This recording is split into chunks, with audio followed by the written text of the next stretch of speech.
and they hold the tiebreaker. Tonight on Scotiabank Wednesday Night Hockey is to date the most important game of the season. Thanks for joining us, everyone. I'm Carolyn Cameron. Stanley Cup playoffs begin in a week and a half. As Rick Bowness said tonight. I'm here just a few minutes early to give you the little pre-game preamble here. And between the Calgary Flames and the Winnipeg Jets, I'm expected to be joined by none other than Cooper Hopkins as we take in this game tonight. So for the Calgary Flames, head coached by Darryl Sutter, they're 36, 27, and 15. Here's the starting lineup for tonight. It's Elias Lindholm, Andrew Mangiapane, Tyler Toffoli, with Mackenzie Weegar and Rasmus Andersson.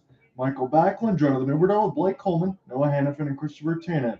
Nazem Kadri, Nick Ritchie, Dillon Dube, with Trevor Lewis, Milan Lucic, and Walker Duehr. Nikita Zadorov and Troy Stetch will be the back-end defense with Jacob Markstrom in net. And for the Winnipeg Jets, it sounds just like this. They're 43, 31, and 3 on the season, head coached by Rick Bowness. Here's their lineup.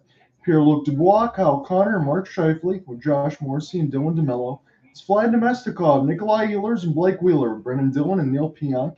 Adam Lowry, Niederreiter, and Mason Appleton, with Dylan Sandberg and Nate Schmidt. I believe just one change to talk about. Kevin Stenlund, Morgan Baran, and instead of Carson Coleman, it'll be Saku Menelainen, who'll be the fourth line right wing side on that end with Connor Hellebuyck in net. I'm going to go ahead and get Cooper Hopkins in here, and we will talk about the particulars of what is juxtaposed in this game because it's absolutely big. So here's the situation. With the Calgary Flames just outside of the wild card spot, again, 2 points. They win this game today in regulation. They will hold the tiebreaker against the Winnipeg Jets. So that means after 82 games, if these two teams have the same amount of points, the Calgary Flames should be able to get into the second wildcard spot. If the Winnipeg Jets win in regulation tonight, well, that puts a humongous damper on things because the Jets have one game in hand, and that might put the Flames in a situation where they'll be completely out of the playoffs. So every time we talk about a game, Cooper, that can get bigger than none other, this is it tonight. Calgary has to get the 2 points. Well, John, how many Calgary Flames games have we covered this season? How many times have we said to ourselves and to our listeners, this is the night. This is the night that everything hangs on. This is the pivotal moment. Well, officially, for the last time this season, at least in terms of the playoff chase in the regular season, this is actually the moment for the Calgary Flames. Essentially, mathematically, by any fundamental standard, by the eye test, by the fan test, by the broadcasters' comments. I mean, John, this is the evening. The Flames must perform. They have to have a win in regulation, and then they need a lot of help beyond that because of something that we'll talk a lot about throughout this evening. And the tenor that we take will change depending on the Flames' performance in this game. But unbelievably, Calgary goes down to the NHL's worst team, the Chicago Blackhawks, in Calgary by a final of 4-3, just one night ago. Then they had to travel in Canada to take on the Jets here on the road. So all the pressure on the team in white tonight. The Calgary Flames are finally out at last, John, up against it. And we'll see if they push or if they fold. Yeah, when we talked about it in this previous 3-game stretch, you said Calgary must get all 6 points. You were correct. I said Calgary would get 4 out of 6 points. I was correct. That puts us in the situation that we are tonight. As you said, off the back-to-back, off the travel, and oh, by the way, facing Connor Hellebuyck in net. Yeah, there are a mounting number of reasons that any smart sports fan, hockey fan, Flames fan, Jets fan would point at Calgary and say, good luck, no chance, guys. But you know what? I was actually just listening to Sirius XM NHL radio on the way here, back from the job that I do to pay the bills, John. But this is really where I want to be, despite the fact that the Flames are really in a precarious spot tonight. You know what I was hearing from some folks in media is that it would be very much like the Flames to lose to a team like the Blackhawks and then turn around on a back-to-back and, take care of a playoff caliber team like the Jets by a solid score of, 5-2, 5-3. I mean, that is just as likely as the Flames being run out of the building tonight, which they have. And the Jets have also been picking it up lately when it comes to the offense. All we have to do is look at their game against the Devils recently, where they scored 6 goals and smashed New Jersey, a very top quality playoff team. So yeah, the Flames have a lot to worry about tonight, and like you said, Hellebuck in net. Well, the Jets in their last 10 are 5-5, and as Cooper said, they've been scoring a lot of goals. They're coming off back 6-goal performance of the Devils and the Red Wings on that side, so they're starting to find a little bit of offense. When we do get into the first intermission, I will have a game to play with Cooper on that side. As far as everything else, I don't have it planned, but I'll make an announcement in the second intermission as far as the rest of the schedule. But as of right now, this is the most important thing on the docket today. And I'm glad that we were able to get this type of game, Cooper, considering the circumstances. It's a light schedule in the NHL, just a couple games on TNT and mixed with this. But this is the biggest game of the day. So all eyes will be on the two Canadian teams, and the Flames and the Jets. Yeah, sure. Plenty of respect to the Tampa Bay Lightning, who are going into MSG tonight to take on the Rangers. I mean, those are two teams that we're going to be keeping our eye on, John, as we get into our playoff coverage. Boy, not too many days from now.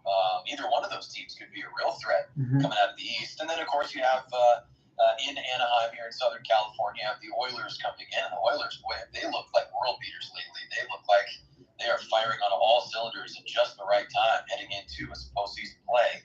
They should, you would think, take care of Anaheim pretty easily. So to your point, really all eyes who at least want any modicum of drama are going to be looking at this Flames at Jets contest. And boy, John, it's an interesting thought. There's a ton to talk about, but at the same time, there's not that much to talk about because it's really kind of a singular focus here. The Flames, basically, when we get down to the foundations of it, they must win in regulation. They have to defeat Winnipeg, keeping them to 0 points tonight and getting 2 for themselves. Yeah, they do, because that game in hand for the Jets is going to be big, obviously. And the one thing for the Flames, if you want to talk about some positivity, even though the last couple of games had to be comeback wins, Cooper, as we know, the Flames did not have a comeback win on the season, not even a singular one. They had 2 in back-to-back days before falling to the Blackhawks. And the question is, and I hate to drive the stake, but this is just for the prosperity of our listeners, when you talk about it, in between the Red Wings and the Chicago Blackhawks, the Calgary Flames went 0-4-1 on the season. You take a couple of those losses and you put them in the win column, this narrative changes today, and it's not do or die. Yeah, and I mean, I loathe to think about it, John, but should the Flames be eliminated from the playoff chase here at some point, there's going to be a lot of reflection that not only fans are going to want to do, they're going to point to games like the one last night against the Blackhawks and against, frankly, many teams that are in the bottom 4, 5, or 6 in the overall standings in the league, and just continue to question themselves and question the team that they root for and say, you know what, Flames, what the heck were you doing for 82 games, guys? If you would have won even just a small handful, John, like you said, we're talking 3 or 4 overtime losses that go the other way. Maybe you get one in regulation. Maybe you don't give up some big leads. But that's why we tune in. You're always going to see something different, and this is certainly a different version of the Flames team that we saw in the playoffs last year. John, we've been over many, many times the personnel changes that have gone on. And one question that, especially if things go south for Calgary tonight, and it looks like the Jets are going to come away with the victory, you and I are going to have a lot of discussion about what this Flames team looks like going forward, and if there are things at play here that are deeper, right? Some deeper wounds that need to be healed if this team's going to have success, not just in the next few weeks, but in seasons to come. Yeah, there's already going to be a couple moves that, if you've been following the team at all, that that are going to be on the horizon with Lucic and things like that, just for cap purposes on that end. And Calgary will be fine. They're going to get a boatload of cap back even for next year just to get a couple more players. But the window is realistically right now and next season. After that, as you talked about, Cooper, everything is going to be wide open. And the landscape of this Flames team is going to look a heck of a lot different. Maybe so most teams won't even recognize. Yeah, I think you make a very fair point, and you talk about that window. I think a window that most fans would have, whether you root for Calgary or not, most hockey fans would have said, boy, I can't imagine Calgary in the foreseeable future without a player like Johnny Gaudreau or without a player like Matthew Tkachuk. That era is now long over. It feels like an eon ago, partly because this season has been such a slog. And, one note credit to former Flame Rhett Warrener, who's now in media and was on a podcast that I was listening to. He made a very simple but I think important point that this roster for the Calgary Flames, John, I think you'll probably agree, I certainly did. It's like a light bulb went off for me. This roster was not a plan. This roster was a reaction. Yes. Right? And Brad Treliving, to his credit, did the best that he could with very difficult circumstances. You're telling me not one, but effectively two, your two top players, certainly offensively, but overall, without much argument, your two top players are gone. What do? Well, you get assets back. You get a player like Huberdeau. You get a Nazem Kadri. They've both had just shockingly down years. You can't control that as an executive. And that's where we're going to have discussions about Darryl Sutter, how much of that falls on him, what responsibility does he own. But, we're going to get into the details, John, of, the Kadris of the world who had a very difficult game last night, multiple giveaways that resulted in goals for Chicago. But, ultimately this team is a reaction to what happened. And it looks like the formula just never panned out. But even as my breath expires as I say that sentence, you know what? They still have a chance. They're here in Winnipeg. They still have a chance despite the ups and downs. And unbelievably, I am a little surprised, John, but with an even 3.00 goals against average and still a sub-900 save percentage and just the one shutout, Jacob Markstrom, they're going to ride him till the wheels fall off, John. He'll be taking on Connor Hellebuck again in the crease. Yes, he will. So trepidation, big breath for everybody right now. Cooper, you can take the play-by-play whenever you want to. I can start it if you want to on that end. This is a big one. Hopefully we both can get into it. Yes, sir. You know what? Just for the heck, I got to shake off the nerves. I'll jump into the play-by-play here when we get some of the media timeouts. We'll see how quickly we want to switch back and forth. I know we will either way at the intermissions. But here we are, John, in Winnipeg. This is the Flames season on the line. They are taking on the navy blue, light blue, and white-clad Winnipeg Jets, and Lowry wins that face-off. The Flames in their road whites with the red and yellow trim. As we said, Markstrom in net to the left side of your radio dial, Hellebuck in net to the right side. Now, 10 seconds are gone here in the first of this incredibly crucial game for the Calgary Flames this season. They take possession here in their own end. Tyler Toffoli bumped off the puck, but not before he knocks it down the length of the ice. And a nice check right there to start this game. I couldn't see him through that body check for the Flames, but either way, the puck is bouncing now at the red line in center ice. It's sent along, but bounces off of the referee. So now back in the neutral zone where Tyler Toffoli battles for it. He's going to drop it off right there for Lindholm, but the Jets have numbers back. So Lindholm floats this one to the far corner off the glass. Noah Hanifin, who scored a night ago, a nice wrister from the high slot. He's got the puck right now for the Flames. The Flames will change on the fly with number 55 in white, still holding. Now it's going to be a Chris Tanev. Chris Tanev, Flames defenseman, came back to the lineup a couple games ago. He was gone for, I believe it was 6 games with an upper body injury, but here he is battling to try to get his team into the playoffs. They need a lot of help, and there's a floated puck that's grabbed by the trapper of Hellebuck for the first stoppage of the night, and there'll be a face-off coming up. Yeah, we will see just how much of a slow start, tentative start will be between these two teams. It's going to be very important, as that was some severe body contact on the other end, and some of the replays that they've shown from the other night against Tanev and Dickinson. Hopefully you can see more of that. The Flames are going to need it. Yeah, Tanev looks like he is on a mission. The only question, John, is the rest of the roster on the same boat with him? We'll find out here. Troy Stetcher, who's played very well for the Flames, puts a shot right on from the blue line. It's stopped easily by Hellebuck, and he will hold for yet another faceoff. We talk about all the stuff for the Flames, and rightly so. You think Rick Bowness, he'd be on a little bit of a hot seat with Kevin Shovel-Dayoff if the Jets don't make the playoffs. Yeah, I think you're absolutely right, but Bowness has such a solid pedigree, as does Darryl Sutter. But yeah, I think that if either one of these teams were to fall out of the playoff picture, there will definitely be questions in bold, italicized, all caps, all sorts. And there's a backhanded shot right there from a tight angle by number 88, Andrew Mangiapane. So the Flames red man, not to be confused with Artemi Panarin, he put one on there, and the Flames will, there's some nice back checking right there as Jonathan Huberdeau steals a pass that was intended for one of the Jets, although the puck now trickles free. And with 18:20 to go here in the first, and 2 shots for Calgary, 0 right now for Winnipeg, the Flames look to take back over in their own end, and Rasmus Andersson is blasted, John. He goes hard into the end boards. I think he went skates first. Either way, he is down, looks to be seriously injured. and there are a pile of players right next to Rasmus Andersson who remains on the ice. Oh, Nikolaj Ehlers got a piece of Rasmus Andersson, and he is very slow to get up. They're making sure that they're not skating over him. He's just almost trying to rise to his feet right now as he's being attended to by the training staff. It did not look good at all.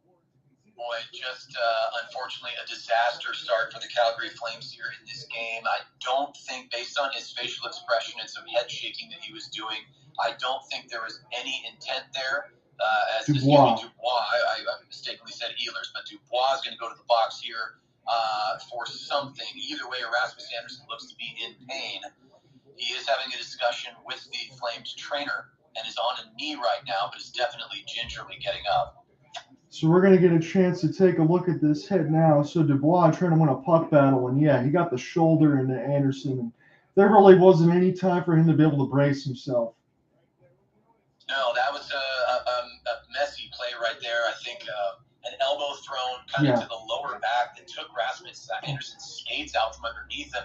I mean, that's the kind of play, John, we've seen much worse. As now Andersson has his helmet off on the bench. He looks to have collected himself. We'll see what his status is in the rest of this period and the game. But it's going to be a 2-minute minor for boarding. Yeah, that was very, very dangerous by Pierre Luc-Dubois. Yeah, the one thing that's going to make this team feel a lot better in Rasmus Andersson is if they immediately score off this. You've been given an opportunity, given the circumstances, as scary as it just is. Calgary's got to take advantage of this, Cooper. Yeah, and it's such a short time into this hockey game. Not even 2 minutes have gone here, but we see the stretch pass picked up by Dubois, and even on the Sportsnet side here, we're showing his speed. He was going 31 kilometers an hour, so probably about 20 miles per hour when he puts his elbow into Andersson's back. And so almost unbelievably for me, that boarding penalty will result in 2 minutes and somehow not an injury for Rasmus Andersson. At least it doesn't appear so at this point. So there's our face-off as the Flames take the first man advantage of this game, and the clear goes all the way down to Jacob Markstrom. So 10 seconds gone here. The Flames with the extra man. Now Uyghur turns it over in his own end. Flames have to chase it down. Luckily, Lindholm comes away with it and gives it to his fellow Swede, Mikael Backlund. Mikael Backlund, as we always like to say, the longest tenured Calgary Flame on this team. He takes the puck at the near half board. He's going to send it back to Uyghur. Uyghur's played very solid of late. He's going to quarterback this thing up top. Gets it over to Lindholm. Now Lindholm back to Uyghur. The former Panther holds, fires. This one's off of the blocker of Hellebuck. And then pushed through the slot where the Jets will find it in the corner and clear all the way down. 17:30 to go here in the first, John. And we have a minute 15 to go in the Flames power play. So Markstrom settles in the trapezoid, going to be picked up here by the left-handed shot of Noah Hanifin. He'll skate it forward and drop the blue line. Flames take over now at center ice, going to try to find this one, and it's deflected off of one of the Jets' sticks. I think that was, boy, I'm going to need help with this name, John. Mainalainen? I know it's Finnish, but Saku Mainalainen, he gets a deflection on that one, and the puck goes out of play. Yep, Saku Mainalainen is going to play for Carson Coleman today on the fourth line. Very nice. Thank you so much for filling me in on that one. I always need your backup when it comes to the pronunciations. But we're getting a little replay right here of Mackenzie Uyghur, who had a nice, accurate shot that deflected earlier. But now exactly 1 minute to go as we're back underneath the action. The Flames in their last 8 games are just under 30% on the power play, so we'll see what they can do here as a pass is deflected away. Nice job by Pionk right there to get in the passing lane. The Flames will hold possession. They have it now at the blue line. Guess who's back on the ice, John? Great to see number 4, Rasmus Andersson, as the shot goes whistling wide of Hellebuck's net. Flames find it once again. So here's Rasmus Andersson. I think he only missed one shift, my friend. That's pretty impressive after taking that hit from Dubois into the boards. So Noah Hanifin circles to the near boards. Speaking of the boards, he's going to let this one go down low. He gets it right back. So Hanifin goes up to Andersson. He winds up for the slapper to won't take it. Now the Flames have it in the far corner. 20 seconds to go here in the power play. It's put out in front where Ritchie is now pushing and shoving with basically the entire penalty-killing unit, and Hellebuck will cover up for a stoppage. Rasmus Andersson's getting serenaded with booze every time he touches the puck now. Boy, that's an interesting play. You know, you think that the Winnipeg Jets fans would be pretty intelligent. I mean, I know there's passion around these teams and the way they're rooted for, but that doesn't seem like the proper response. He took a legitimately hard hit. I don't think it was intentionally dirty, but boy, that was a messy situation, and the penalty was warranted in my mind. Absolutely. I thought it was a very interesting reaction myself. I know given the circumstances, but come on now. We're all hockey fans. Should understand what's going on. Yes, indeed. Luckily Anderson's even able to be on the ice to be moved. I mean, he could be in an ambulance right now. No exaggeration. So here's Lindholm with a sharp angled shot with just about 1 second left, and that second has elapsed now. And Dubois will leave the box. He's going to skate back to the bench. We're back to 5-on-5 hockey. So I think the Flames officially with just one shot on that power play, and the Jets still have no shots to speak of with 4 minutes gone here in the first. And with the Flames battling for possession in the offensive zone, the puck is up and over the glass once more. So we'll have another face-off. So what's interesting in this matchup to me, when we talk about Rasmus Andersson, I think you also have to talk about Josh Morrissey on the other end. He's one of the best defensemen when it comes to getting the apples on the year and be able to move the puck from both of these D lines. We'll see how they can matriculate some offense today. Yeah, you're absolutely right.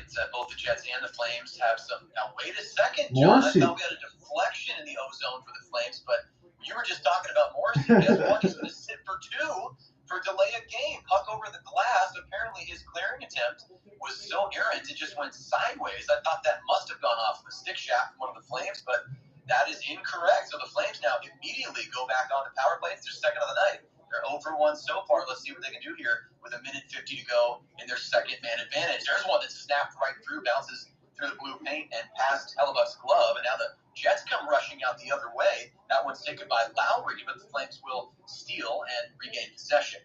They fling it into the O-zone from the neutral zone. 15 and a half minutes to go here in the first period in Winnipeg.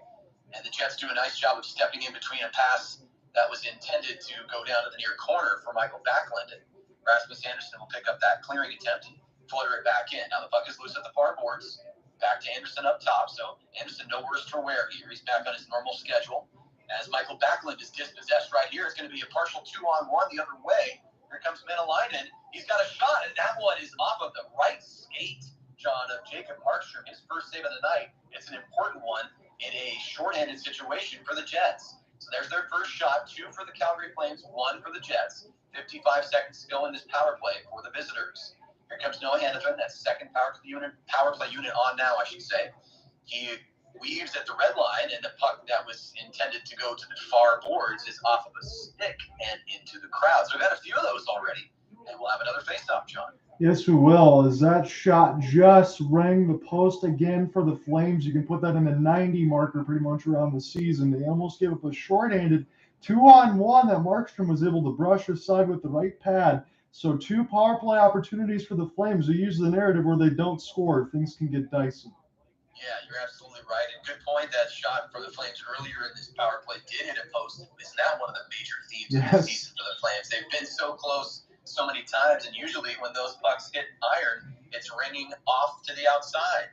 So 30 seconds to go here in the Flames power play. 14 minutes and 30 to go in the first. As Nazem Kadri's canceled off the puck right there, but he gets it right back, able to drop it to Uyghur. Now with some space, the Flames are going to look to shoot, but Huberdeau pulls back. That's another theme this year for the Flames. Decides not to let one go, tried to find something better, and now the Jets are able to gain possession in the far corner, although it's being battled for by several players. Lots of pushing and shoving. John, a stick down on the ice, and we got sticks being thrown, gloves being thrown. Dillon's in the mix with Ritchie. And I think a penalty is coming up right here. I think it might be against the Flames, but get those 4 eyes on it for me. What do you see? I think that's what we have right now. We might actually get something again for the Jets or offsetting. I see Brett Ritchie looks to be skating into the sin bin. I'm going to take a look at it again myself. So Ritchie comes together near the right side glass. There's a slash on the other end as Ritchie delivers a cross check. So Ritchie's got to be going to the box for cross checking. That's what it is. Yeah, Ritchie, who of course was traded for his brother about a month or so ago at the trade deadline, Nick for Brett. So Ritchie's now in the box, and he was definitely in the mix. Really since the Rasmus Andersson hit, the Dubois hit against Andersson, I should say. So 4-on-4 here for 5 seconds, and then it's going to be effectively the full power play for the Jets, which will be their first of the night. So we watched those 5 seconds count down as Elias Lindholm looks to chase the puck. He almost collides with Hellebuck right there, but dances out of the way at the last second. So 1:45 on the clock in this man advantage for the home team. Mikael Backlund finds the puck and swiftly shoots this one all the way back down. Number 37 in blue with his big paddle. Hellebuck, he takes it and leaves it for a teammate. Now here come the Jets. They have 5 on the ice. Flames just 4. Flames looking to penalty kill for the first time tonight. It's dropped back to the blue line. Sent along right there by Morrissey. Morrissey, someone mentioned by John just a few minutes ago. And there's a slap shot on the one-timer. And Markstrom, I think, got a piece of that one and deflected all the way to the near boards. Now in the high slot, there's a wrister that goes off a body. I think it was Weegar that went down for the shot block, John. 1:10 to go here in this power play. And the centering feed from behind the net misses everyone. So the Flames can take a breath. They will likely take a change as well. So Markstrom's come up big in a couple of instances here, John. In fact, it's both of the shots the Jets have been pretty good ones. And now they're going to threaten yet again as the puck is deep, in fact, behind Jacob Markstrom's net. Now it's taken by Dube. Dube unable to clear. The Jets do a good job keeping it in right there. Flames missing opportunities to clear and get the puck all the way down. Now at the far half boards, the Jets are going to send it across. There's a shot right on, saved by Markstrom. He got into a great spot right there, made himself big, and even though he couldn't control the rebound, the Flames were able to find it and clear. So that's the Jets' third shot of the night. They now lead in that category 3-2. Good job by the Flames right there to poke check at the blue line. 12:30 to go here in the first. Cooper Hopkins currently on the play-by-play along with John Ott on the color side. Of course, we'll be switching off as is customary. 13 seconds to go here in the power play for the Jets. Now, that puck, surprise, surprise, John. We talked about themes tonight. Well, one of our themes of the first period is that puck going up and over the glass and into the crowd. So face-off coming up one more time. Great pass from Scheifele, as that was a diving shot block on the other end for the Flames that probably negated a goal. As you had Niederreiter right on the doorstep. The difference in between the Flames power play and the Jets power play so far is they've elected to shoot when they got in between the circles. The Flames passed on some of those, and they might regret it. Yes, indeed. I think you're making a great point there. And a good job at Markstrom, not just to make the save, but Chris Tanev was almost partially screening him. Markstrom still found it and somehow keeps that attempt out. At the doorstep was Dubois. It looked like he had half the net to shoot at, and there's Morrissey who puts one in. And that one is gloved down by Markstrom for another save. So, John, with 12 minutes to go here in the first, Markstrom all of a sudden has had so much action and has kept the puck out for the Flames. Need to get locked in. They are lucky as we go to a commercial break. Right. Dubois didn't get all of that feed. He had about half the net to shoot at and whiffed. Yes, he did. Off of that pass, it looks like as you said, he whipped at part of that crossbar. Again, another sizzler feed from Morrissey to Dubois right on the right circle. They're getting in those spots. Markstrom been able to make at least 3 big-time saves that you could argue could have all been goals right now as we go to break. This is getting crazy. Yeah, it is. I think the break's coming at a great time for the team in white. I think the Jets probably would have liked to keep things rolling and not take this TV timeout because they've really gained a lot of steam over the past 3 or 4 minutes of this first period or so, don't you think? Yeah, they have. And, I mean, you get aided with a cross-check on the other end for Ritchie. Look, I understand the Jets have made a couple mistakes, especially a very careless one for Dubois. That was a heavy hit, and then Morrissey clearing over the glass. But that is my assessment within the first about 7 minutes or so. When you have the Flames on the power play and you have those opportunities, they've shown you throughout this 82-game stretch, we're getting pretty close to being able to say all of it, then they've been able to shoot the puck. There was a lot of hesitancy to pull the trigger. On the Jets on the other end, look, they're wheeling and dealing this thing off of their first man advantage, and they've looked good on that. So Markstrom, for as tough as it probably was yesterday against the Blackhawks, he's already made 2 or 3 $10 here, Cooper Hopkins. I mean, those were great saves. Yeah, they were. And, we're starting to see, and listen, it was only a matter of time. The Winnipeg Jets, they're in a playoff spot for a reason. It's a good team. They may not be the Knights. They may not be even the Edmonton Oilers right now. But as we get a nice highlight package as we come back here of Jacob Markstrom and some of his, talk about $10, we're seeing saves from this game and previous games where he has been acrobatic and just magically making these stops. But he's going to have to potentially do it again right now as we are back underneath the action. The Jets now have 5 shots on the evening. They have possession, but it's taken away right there by the Flames, and they do just enough to flip this one out of their own zone. But yeah, absolutely, John. Markstrom looks like he's going to have a busy night tonight unless the Flames do something to change it. And right there, Markstrom called into action yet again. Now that shot may have been going wide. That came off the near boards. And here comes a turnover. One of the Jets goes down, and now the Flames have the puck. That's Ritchie behind Hellebuck's net. Now Ritchie, though, looks like he went the wrong way, and the puck went the other. So now the puck bouncing free. Flames looking to change on the fly here. That's kind of a weird sequence, but looked like the Flames may have had a 2-on-0, but couldn't really corral it in their offensive zone. But there goes Trevor Lewis. He's going to send this one deep. There you see Walker Dewar, one of the young Flames, who's drawn into this lineup pretty consistently. We haven't seen Jacob Pelche in a while, but Dewar is still in there. So number 71, he's being very active right now. This is fourth liner for Calgary. He's on there with Milan Lucic, the inverse, number 17 and number 71. Now Dewar's going to backhand this one to Lucic. He will send it along through the curve and all the way back to Troy Stetcher. He flutters one along. I think we have a delayed penalty coming up here. And is it going to be against the Flames yet again? Yes, I believe so. Boy, a lot of physicality here, John. I think it's going to be a high sticking against Calgary. Yeah, that's what it seems like. The hand was in the air immediately as the shot was sent over. And if that's Nikita Zadorov, again, he's had a rough night the other night. And again, you don't want to continue to add to that as the Jets looked really darn good on that first power play. Yeah, I think the Flames now have let the tables turn. They're sort of letting things slip through their fingers here. I don't want to say they had a complete grasp of the game by any stretch, but Lucic, my goodness, right up into Saku Menalainen's grill. I mean, that is dangerous stuff right there. Again, completely inadvertent, but he did draw blood, John. So you see the number 4 up on the board, a double minor. Oh my goodness, Cooper. It was 2 power plays here for the Flames, and now it's a double minor, 2 straight power plays for the Jets. You think they got to get at least one of these the way that they've been shooting the puck? Yeah, and you got Scheifele out there right now. He's dangerous enough by himself, but this first power play unit for Winnipeg, they are feeling themselves right now. And Darryl Sutter, he's got his hand up as we look at the Sportsnet feed, kind of up around his collar of the blue shirt that he's wearing tonight. Interesting choices on the color scheme there, John. He's wearing Jets colors with a light blue shirt and navy blue tie. But there we get a little zoom in on Menalainen, who's getting wiped down, getting that face attended to after the cut caused by Lucic's stick blade up in the face.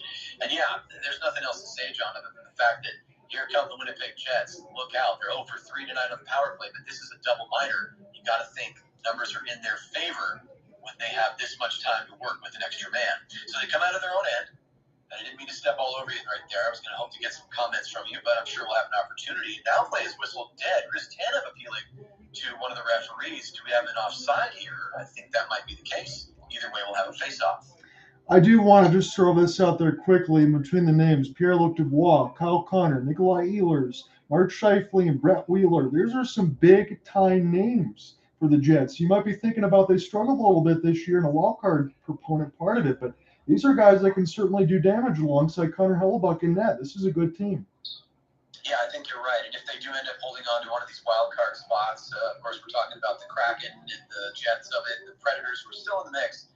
The Jets could do some damage here. I don't think they would be an ideal first-round matchup for anyone. But here come the Flames the other way. Nice job by Mikael Backlund. And both one into the crease. He was looking for Lindholm, and they got a shot on. So a nice short-handed opportunity right there for Calgary as they go for the change. Here comes Scheifele the other way, and the Jets will cross this one to the far side. They look to center that puck, but it bounces off Weaver's skate. So the Flames will pick it up, and they have effectively killed 25% of this power play so far. So just under 3 minutes remaining. Now Trevor Lewis is going to look for a wraparound, and now number 27, Nikolaj Ehlers, drops his stick. Trevor Lewis doing a good job to Hellebuck's right in the far corner just to pin that puck and kill some time. So here comes former Tampa Bay Lightning man, Stanley Cup winner Blake Coleman, doing a good job on the forecheck right there. But he will skate off as he's at the end of his shift. 6 shots so far from Winnipeg, 4 for Calgary, 0-0 on the scoreboard. 9:20 to go here in the first. Cooper Hopkins with you alongside John Ott as ever. 2 minutes and 25 seconds to go here in the Jets power play. A double minor to Milan Lucic for getting that stick up on Menalainen. And now the Flames yet again, similar theme here. The theme of the first period, John, are themes. They pin that puck in the far corner, but the Jets come away with it. They snap this one down low. Markstrom puts the paddle on the ice to protect the 5-hole, but the pass goes back out. And now at the top of the near circle, pass goes back. Now at the top of the far circle, there's a slapper. I don't think Markstrom saw it, but I think he got the right pad on it. Either way, it's saved. But now the Flames battling for it, can't come away with it. The puck dances along the blue line. Jets are able to keep it in, but a nice check right there. And getting a stick in the way is Dillon Dube. So good job by the Flames to be needed forward to knock that puck back, and the Jets have to retreat. 1:40 to go here in this power play for the home team. The Jets are now going to carry out from just to Hellebuck's right. They tap this one along for Kyle Connor, the name that John just mentioned. And now at the far boards is Pierre Luc-Dubois. He gets this puck over to Nikolaj Ehlers. And there's a nice one-timer, and it's in the back of the net, John. You were exactly right, and I hate that you were, my friend. It is 1-0 Winnipeg Jets on the one-time goal that sneaks past Markstrom. And it's Kyle Connor, the Michigan man, to be able to get that one done. It was patient puck movement for the Jets this entire 4 minutes. You wonder if they were going to wear down the Flames off the back-to-back. And it's pretty much just simple pass from side to side. Connor is all alone on that right dot. He can absolutely fire, and he's a perfect shot above the shoulder of Markstrom, and it's 1-0 Jets. That was a hellacious slapper. Yep, that was a beauty. Even as a Flames fan, I have to admire that one. That was teed up, and he shot that puck basically from the center of the far face-off dot. He made no mistake. Goes it up and over the glove-side shoulder of Jacob Markstrom. I think any goalie would be hard-pressed to make that save. Connor had all the room in the world to wind and fire. We didn't get in miles per hour on that shot, but I bet he was touching 90. That was a screamer. So it is 1-0 Winnipeg here. And as John said, it was essentially a matter of time to take that many penalties, and especially a double minor. And luckily for the Flames, it was on the second half of that double minor, so the penalty is now over after the goal being scored. But on the 7th shot of the evening, Kyle Connor does get the first goal of the night. So the puck is now touched up, and I'm a little confused as to what was happening right there. The puck was rolling, but I think we have an offside, so the faceoff should come in the neutral zone once we come back from this commercial timeout. Man, oh man. Again, I don't know what else to say in the fact for everyone listening or delayed on the side of Twitter Spaces or YouTube. It's just something that you could have seen coming from a mile away, Cooper, on that side. Again, it's a double minor. It was back-to-back penalties. You just can't do that. We looked at the way over the last 5 minutes or so that the Jets had moved this thing with the extra man, and they looked lethal. Yeah, and they really, even at 5-on-5 play, John, they had just been steadily increasing their pace of play. They've been snapping crisp passes back and forth, finding passing lanes. The Flames have been doing just enough to keep them at bay. And as we pointed out very clearly earlier in this period, Markstrom had to make some 10-bellers, at least 2, if not 3 or more. And time just ran out. It was going to happen. You could feel it. You and I have talked about this before. It's just one of those things in hockey where you get a sixth sense after you watch enough of it, you watch enough games. You can just start to feel the mounting pressure. You feel like the team's going to give one up, and then lo and behold, they do. That team happened to beat Calgary, and now, it's a microcosm of their season, John. Now they have to battle back. That's what they've been doing all year. They've had self-inflicted wounds. They've let themselves get down in games.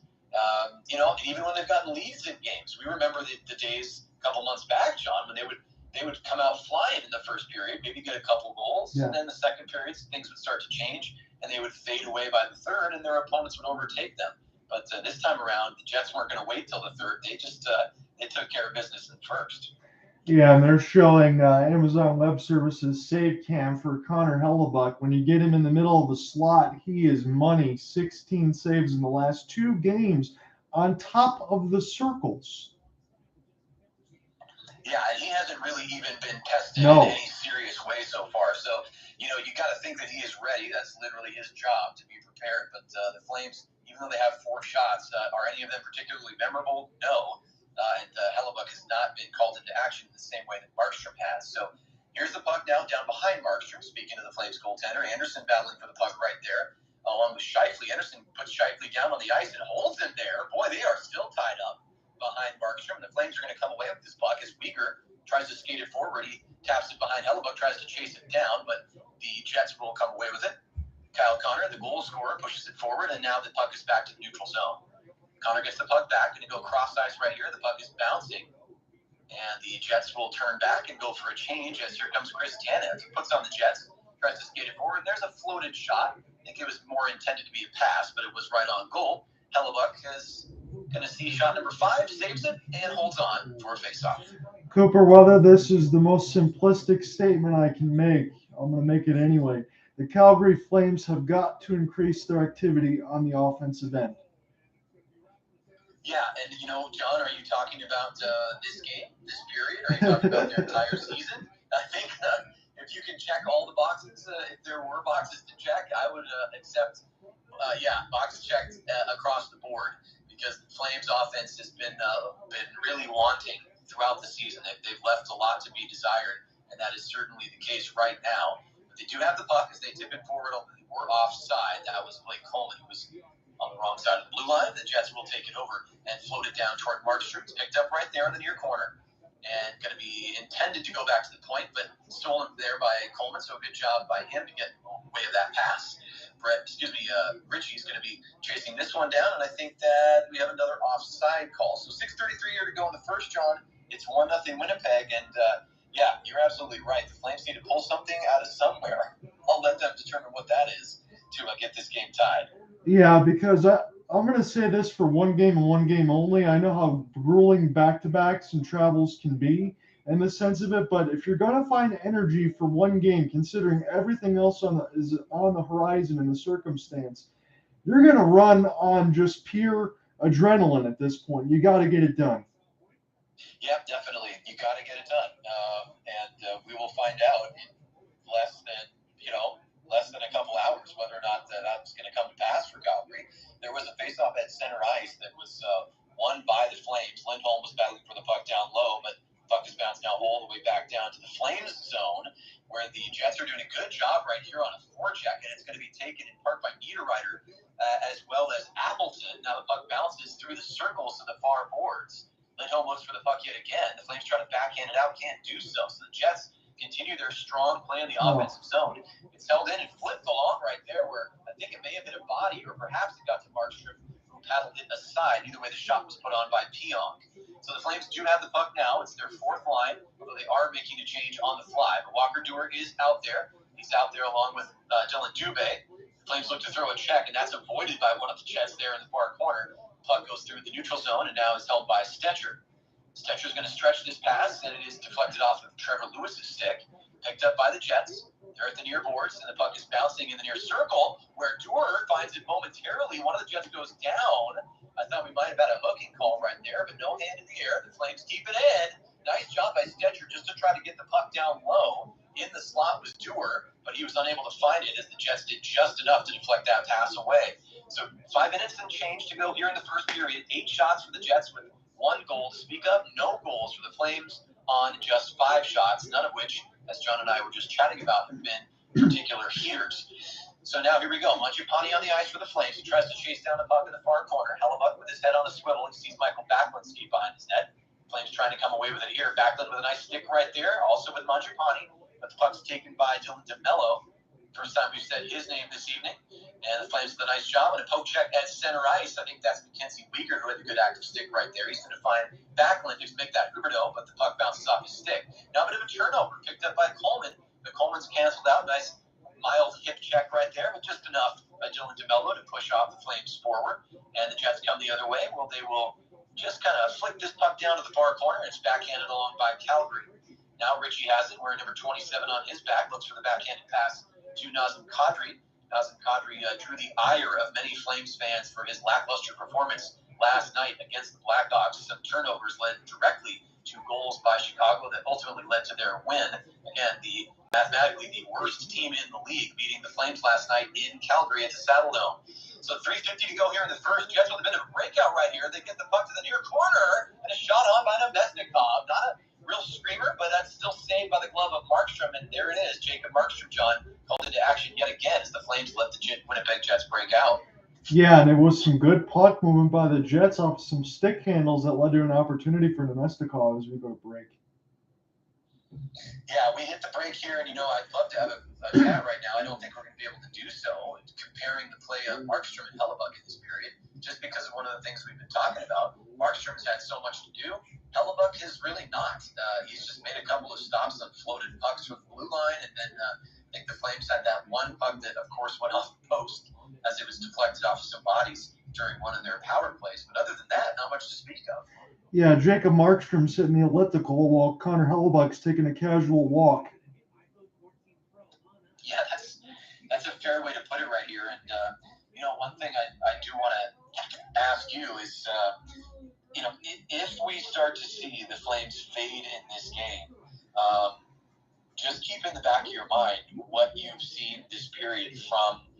I mean, this is the easy target, right? It's always the easy target to go after the big names. But after Kadri's performance last night and Jonathan Huberdeau so far in this period, as has been the case far too often, being kind of unnoticeable. I haven't really seen number 10 do a ton in this first. Let's just keep an eye on those big names for the Flames and see what their contributions have been. I agree with you. We'll have to watch on that because the early returns is the fourth line of Dewar and Lucic, and the mix of Stetcher on that end have been the best lines for the Flames, and that's not going to spell success against a team like Winnipeg. No, and I'm glad that you mentioned Troy Stetcher. There are a lot of Flames fans that are really happy that he's come over and now has joined this team. And one of them, I hope that he remains Calgary Flame. I've liked what I've seen so far from him. And now we see on the Sportsnet side the odds to make the playoffs here on April 5th, about less than 20% for the Flames and above 80% for the Jets. So the Flames still unbelievably have some control in changing those numbers, but as it stands right now, it doesn't look good for visitors. As we have 3:39 to go here in the first, Winnipeg up 1-0, and the puck was offside, so we'll have another face-off, John. I know those common ones of the crying Jordan meme. I hate that one, but that's all I can think about when I see that graphic. Boy, when I see that graphic, then they follow up with a close-up of Darryl Sutter. Might as well overlay crying Jordan's face onto his suit and tie right there, because that's pretty apropos. Good reference, buddy. So the face-off in the neutral zone just outside the Jets' blue line bounces around and is ultimately won by Calgary. Rasmus Andersson sends the puck in. It swings all the way around the boards. And right there is Dillon Dube. I was going to say Lindholm, but guess what? Lindholm is out there as well. So both 28 and 29 for Calgary.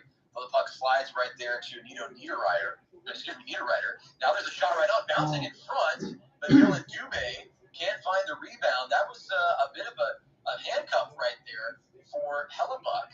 And the rebound was on the doorstep, John, but not found by a Flame. You know who did find the puck is another Winnipeg Jets fan. How many pucks hit the crowd tonight? I think that's 6 or 7. Yeah, we're hitting two hands now on that side. As you talk about Dillon Dube couldn't be able to locate that rebound. That would have been something there for Hellebuck that could have been a challenge. That's true. I think even though it wasn't the best or most high danger situation right there, the Flames did a good job just to find a shooting lane and get that puck deep. And had Dillon Dube been able to stretch out his stick, he may have been able to turn around or get a little mini spinorama for a wrister. But all for naught, as the Lucic line is out again with Tanev on the back end for the Flames. And there was a deflected shot that went wide of Hellebuck's net. And now the puck is all the way down in the near corner to Markstrom's right. So Tanev gets bounced off the glass right there. Pretty good check by Nesnikov on big tough Chris Tanev. And now the puck is floated through the neutral zone. We could have an icing candidate here, although play will continue as Dewar finishes his check on DeMello. The Flames can't find it in the O-zone right there, though. And number 44, Josh Morrissey, sends it around. Puck is to neutral ice, where it's picked up by Mikael Backlund. He taps it backwards. And the Flames are on a change, so Troy Stetcher has to skate all the way through his zone from the near boards to the far just to pick up the puck and get it out. A couple of weird sequences in this first period, but the Flames come away with it. Now they have a chance right there. And Huberdeau, John, it happened again. Shoot it! A chance to take a wrister and looks for the low percentage, tight centering pass. And with a grimace, Huberdeau almost looks confused. And sometimes, John, I don't mean to be outright mean, but it just looks like he doesn't know where he is on the ice. And he missed an opportunity right there with space to take a shot, didn't take it, and the Flames leave another chance on the table. Backlund set you up right on the left side of the dot with the correct forehand. Sure, you could have wired that over Hellebuck's shoulder.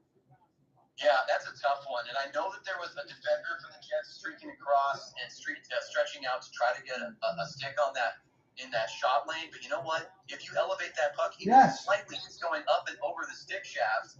That's a tough one to see, especially with everything on the line here, and the Flames somehow still controlling at least part of their destiny. Huberdeau just doesn't want to take the bull by the horns. And now here's a turnover in the neutral zone picked up by Scheifele. And it's going to be skated forward by the Jets. So Scheifele holding, he stick handles right there. Good job. Great sound defense by the Flames in the slot. but the Jets will hold it in the O-zone. 1:26 to go here in the first. 1-0 Winnipeg on 9 shots to Calgary's 7. So the Flames right there try to get the puck moving near the penalty boxes, and it's going to be Nazem Kadri on the forecheck, and I think he got a little bit of a deflection on that outlet pass. He's going to get the puck right back, trying to do it himself here near the far circle. Center's right there, and a whipped shot. Boy, my goodness, Richie had a chance from the slot, really unchecked right there. Couldn't get his stick on the pass. Good check right there as DeMello is bounced. Make that Pionk is bounced down to the ice, and we are under 1 minute to play here. Well, again, 1-0 Winnipeg. The Flames looking to go for a little extra push here in the last 60 seconds of the first period, but I think we have an icing call. Either way, the play has been whistled dead. We'll see where the faceoff ends up. I want to make a point here real quick. Off of that play that Kadri just made to drop it there for Richie, that was perfect. If Kadri can make more of those plays, I think I'd move him up in the lineup. I understand the defensive concerns for yesterday, but somebody has to be able to make a play to set their teammates up. That was a good one there for Kadri. You got to have some finishers on the ice. Yeah, I mean, you do, and that was a nice play by Kadri, who got his stick in the way of the outlet pass from the Jets. He actually ends up finding the puck in the neutral zone and does most of the work himself. Then sets up Richie, and unfortunately, Richie, he's no Johnny Gaudreau, but he can still score goals. He just happened to whiff on that centering pass down low. So 36 seconds to go here in the first. The puck is at the far boards, held in nicely right there by the Jets. They're going to have it in the far corner. Stetcher trying to get the puck away from number 22, Mason Appleton, right there. So now it's, I was about to say Backlund, but it's Zadorov, where he's 16. He did a nice job checking back in the trap. So the Flames are going to come away with it. The Jets have numbers back, but here's Dube. He has the puck. Going to look to center. It's right through the blue paint, but no one can find it and set themselves up. We do have a hand in the air, John, and it's going to be a penalty coming up against the Jets as we see this period expire with Markstrom on the bench. A delayed penalty will be enforced to start the second. So interesting developments. Even though the Flames are down 1-0, the second period is going to start off in a very intriguing fashion. That is going to be an interesting development. Anything that you want to hit in this intermission here, Cooper? I'm going to let you take the reins because I have a game for you on the other end, and I also maybe have some adjustments because now the power play is ahead of us. So why don't you start first? Yeah, well, John, okay, so one thing I want to talk about here is what's been most exciting for me as we close out this regular season. And I want to take a look at, this is not the most, I would not say it's the most genius. It's not the most unique thing to look at, but let's take a look at our Western Conference standings here because the Colorado Avalanche and their performance has been one that you and I have talked about many, many times. And John, to the credit of the Dallas Stars and the credit of the Minnesota Wild, they are at 98 points. Those teams are going to cross the 100-point mark. But the Colorado Avalanche also at 98 points, and they are the de facto leaders of the Central Division because they have one game in hand. So I just want to start off following up on something we've talked about a number of times. Do you think that the Avs are going to retain that top spot and win the Central this year? I said it a month and a half ago. I'm sticking with it. I'm not changing. The Avs will win the Central. Okay, so that was a simple one, right? We don't need to have a lengthy conversation about that. I basically was setting you up because I think I knew what you were about to say. That is my opinion as well, and not just because of the game in hand. I think that they're healthy, skating well, scoring, playing good defense. I think they have all their pieces in place for what should be, or at least has the potential to be, another deep playoff run. But okay, let's move over to the Pacific. Now things have been shifting a little bit here because the Golden Knights have been a presence now for months near the top of the Pacific. But the Oilers, John, this is something that we mentioned kind of in our opening before we dropped the puck. What do you think about the Oilers' play right now? And even though they're 3 points behind the Knights, do you think they have the room? Do they have the runway to overtake Vegas and potentially win the Pacific Division?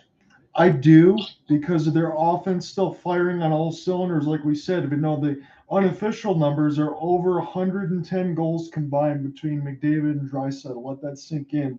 And by the way, RNH, you have uno, dos, tres as far as your power play points leaders for the entire NHL all on one team. They just need to be able to get some extenuous goaltending for the playoff side. But as far as this regular season push, I absolutely do. They've been outscoring everybody like gangbusters.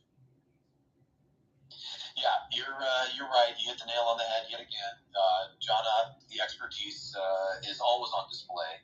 And all right, here's a question for you. Now, this is, of course, we still have multiple games left. Each team has multiple games left before we close out the regular season. Yeah.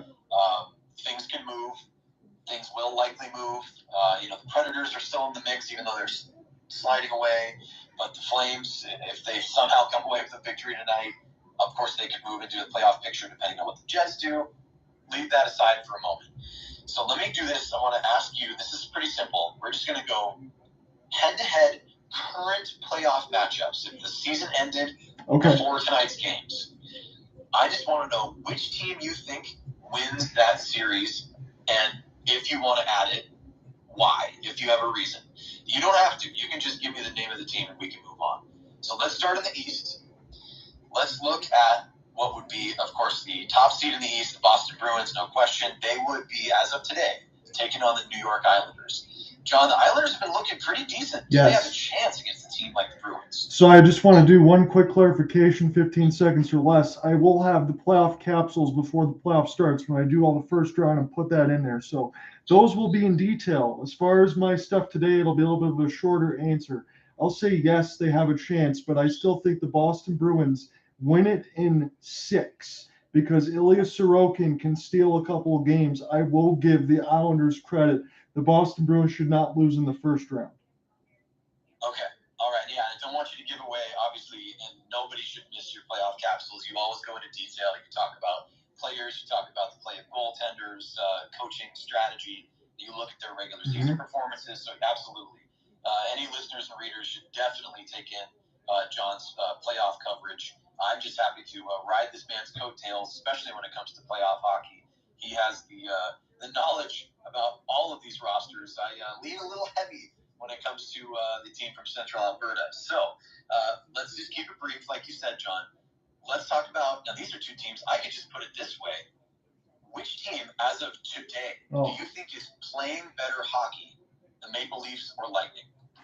Oh my goodness, that one is so tough on the other end. I'm still going to go Tampa because they've been running roughshod and they've been getting in the stretch. I understand Toronto started up hot, but it's still Andre Vasilevsky on the back end goal. Whether it's Ilya Samsonov, whether Matt Murray's healthy, give me the Lightning. I still think they'll do it. It'll go 7.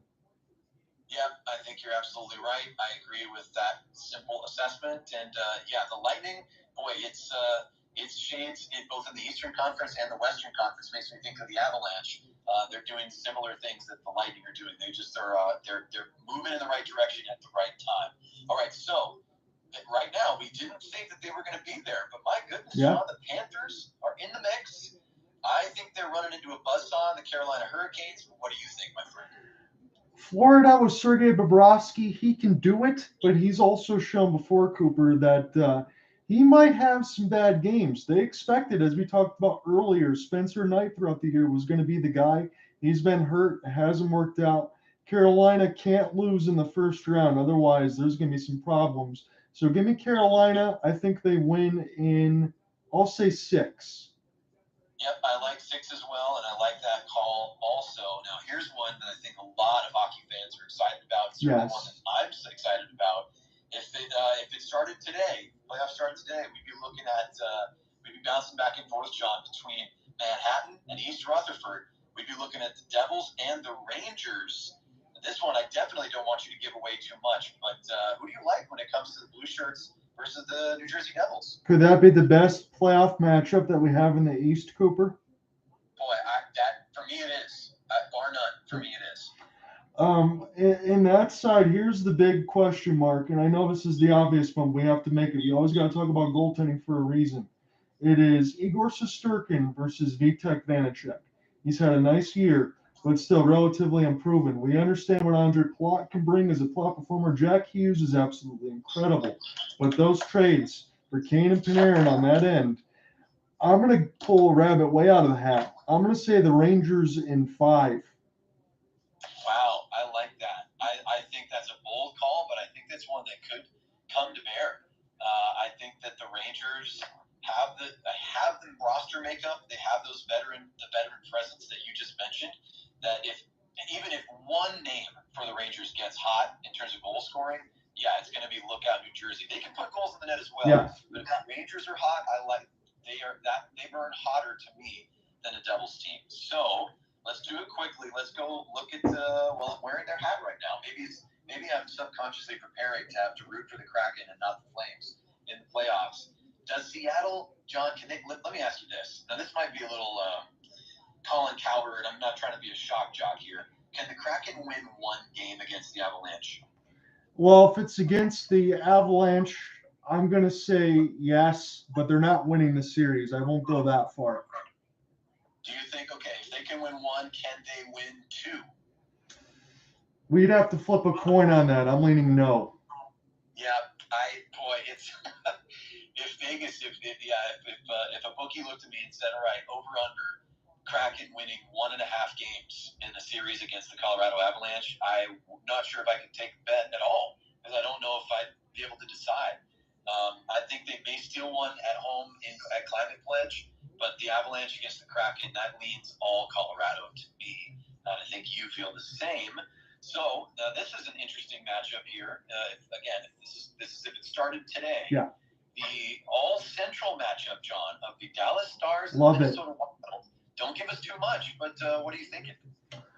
I'm going to go with Mr. Jake Ottinger and that Dallas line that's been rolling. Minnesota, they've been good of late, but I still wonder about their offense. But that goaltending matchup between Ottinger and Philip Gustafsson and Marc-Andre Fleury, that's going to be very good. That should be a great series.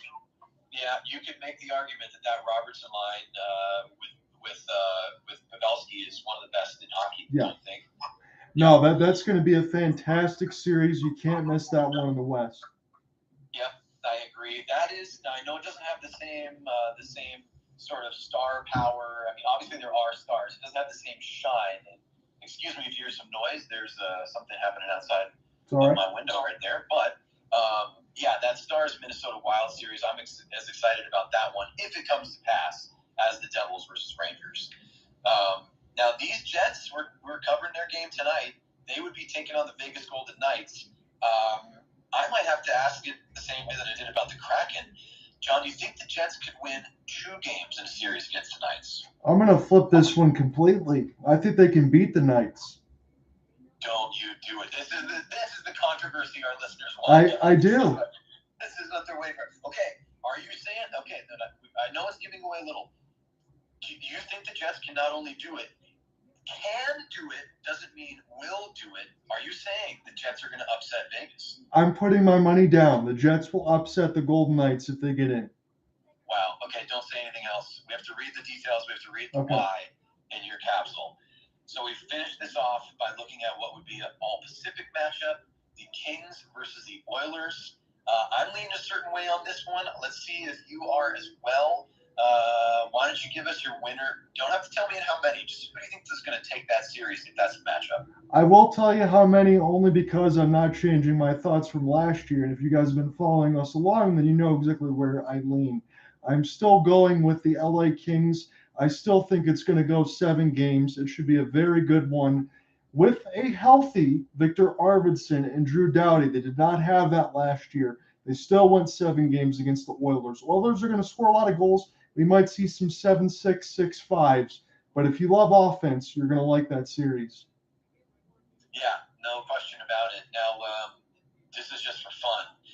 Let's say your prediction is right. Let's say the Kings win it. Let's say that we have at least 2, if not more, high-scoring games where, let's say, more than 8 goals total scored. Yeah. So we do a little bit of rough math. We're working in a hypothetical here. How many points in that 7-game series do you think Connor McDavid would have?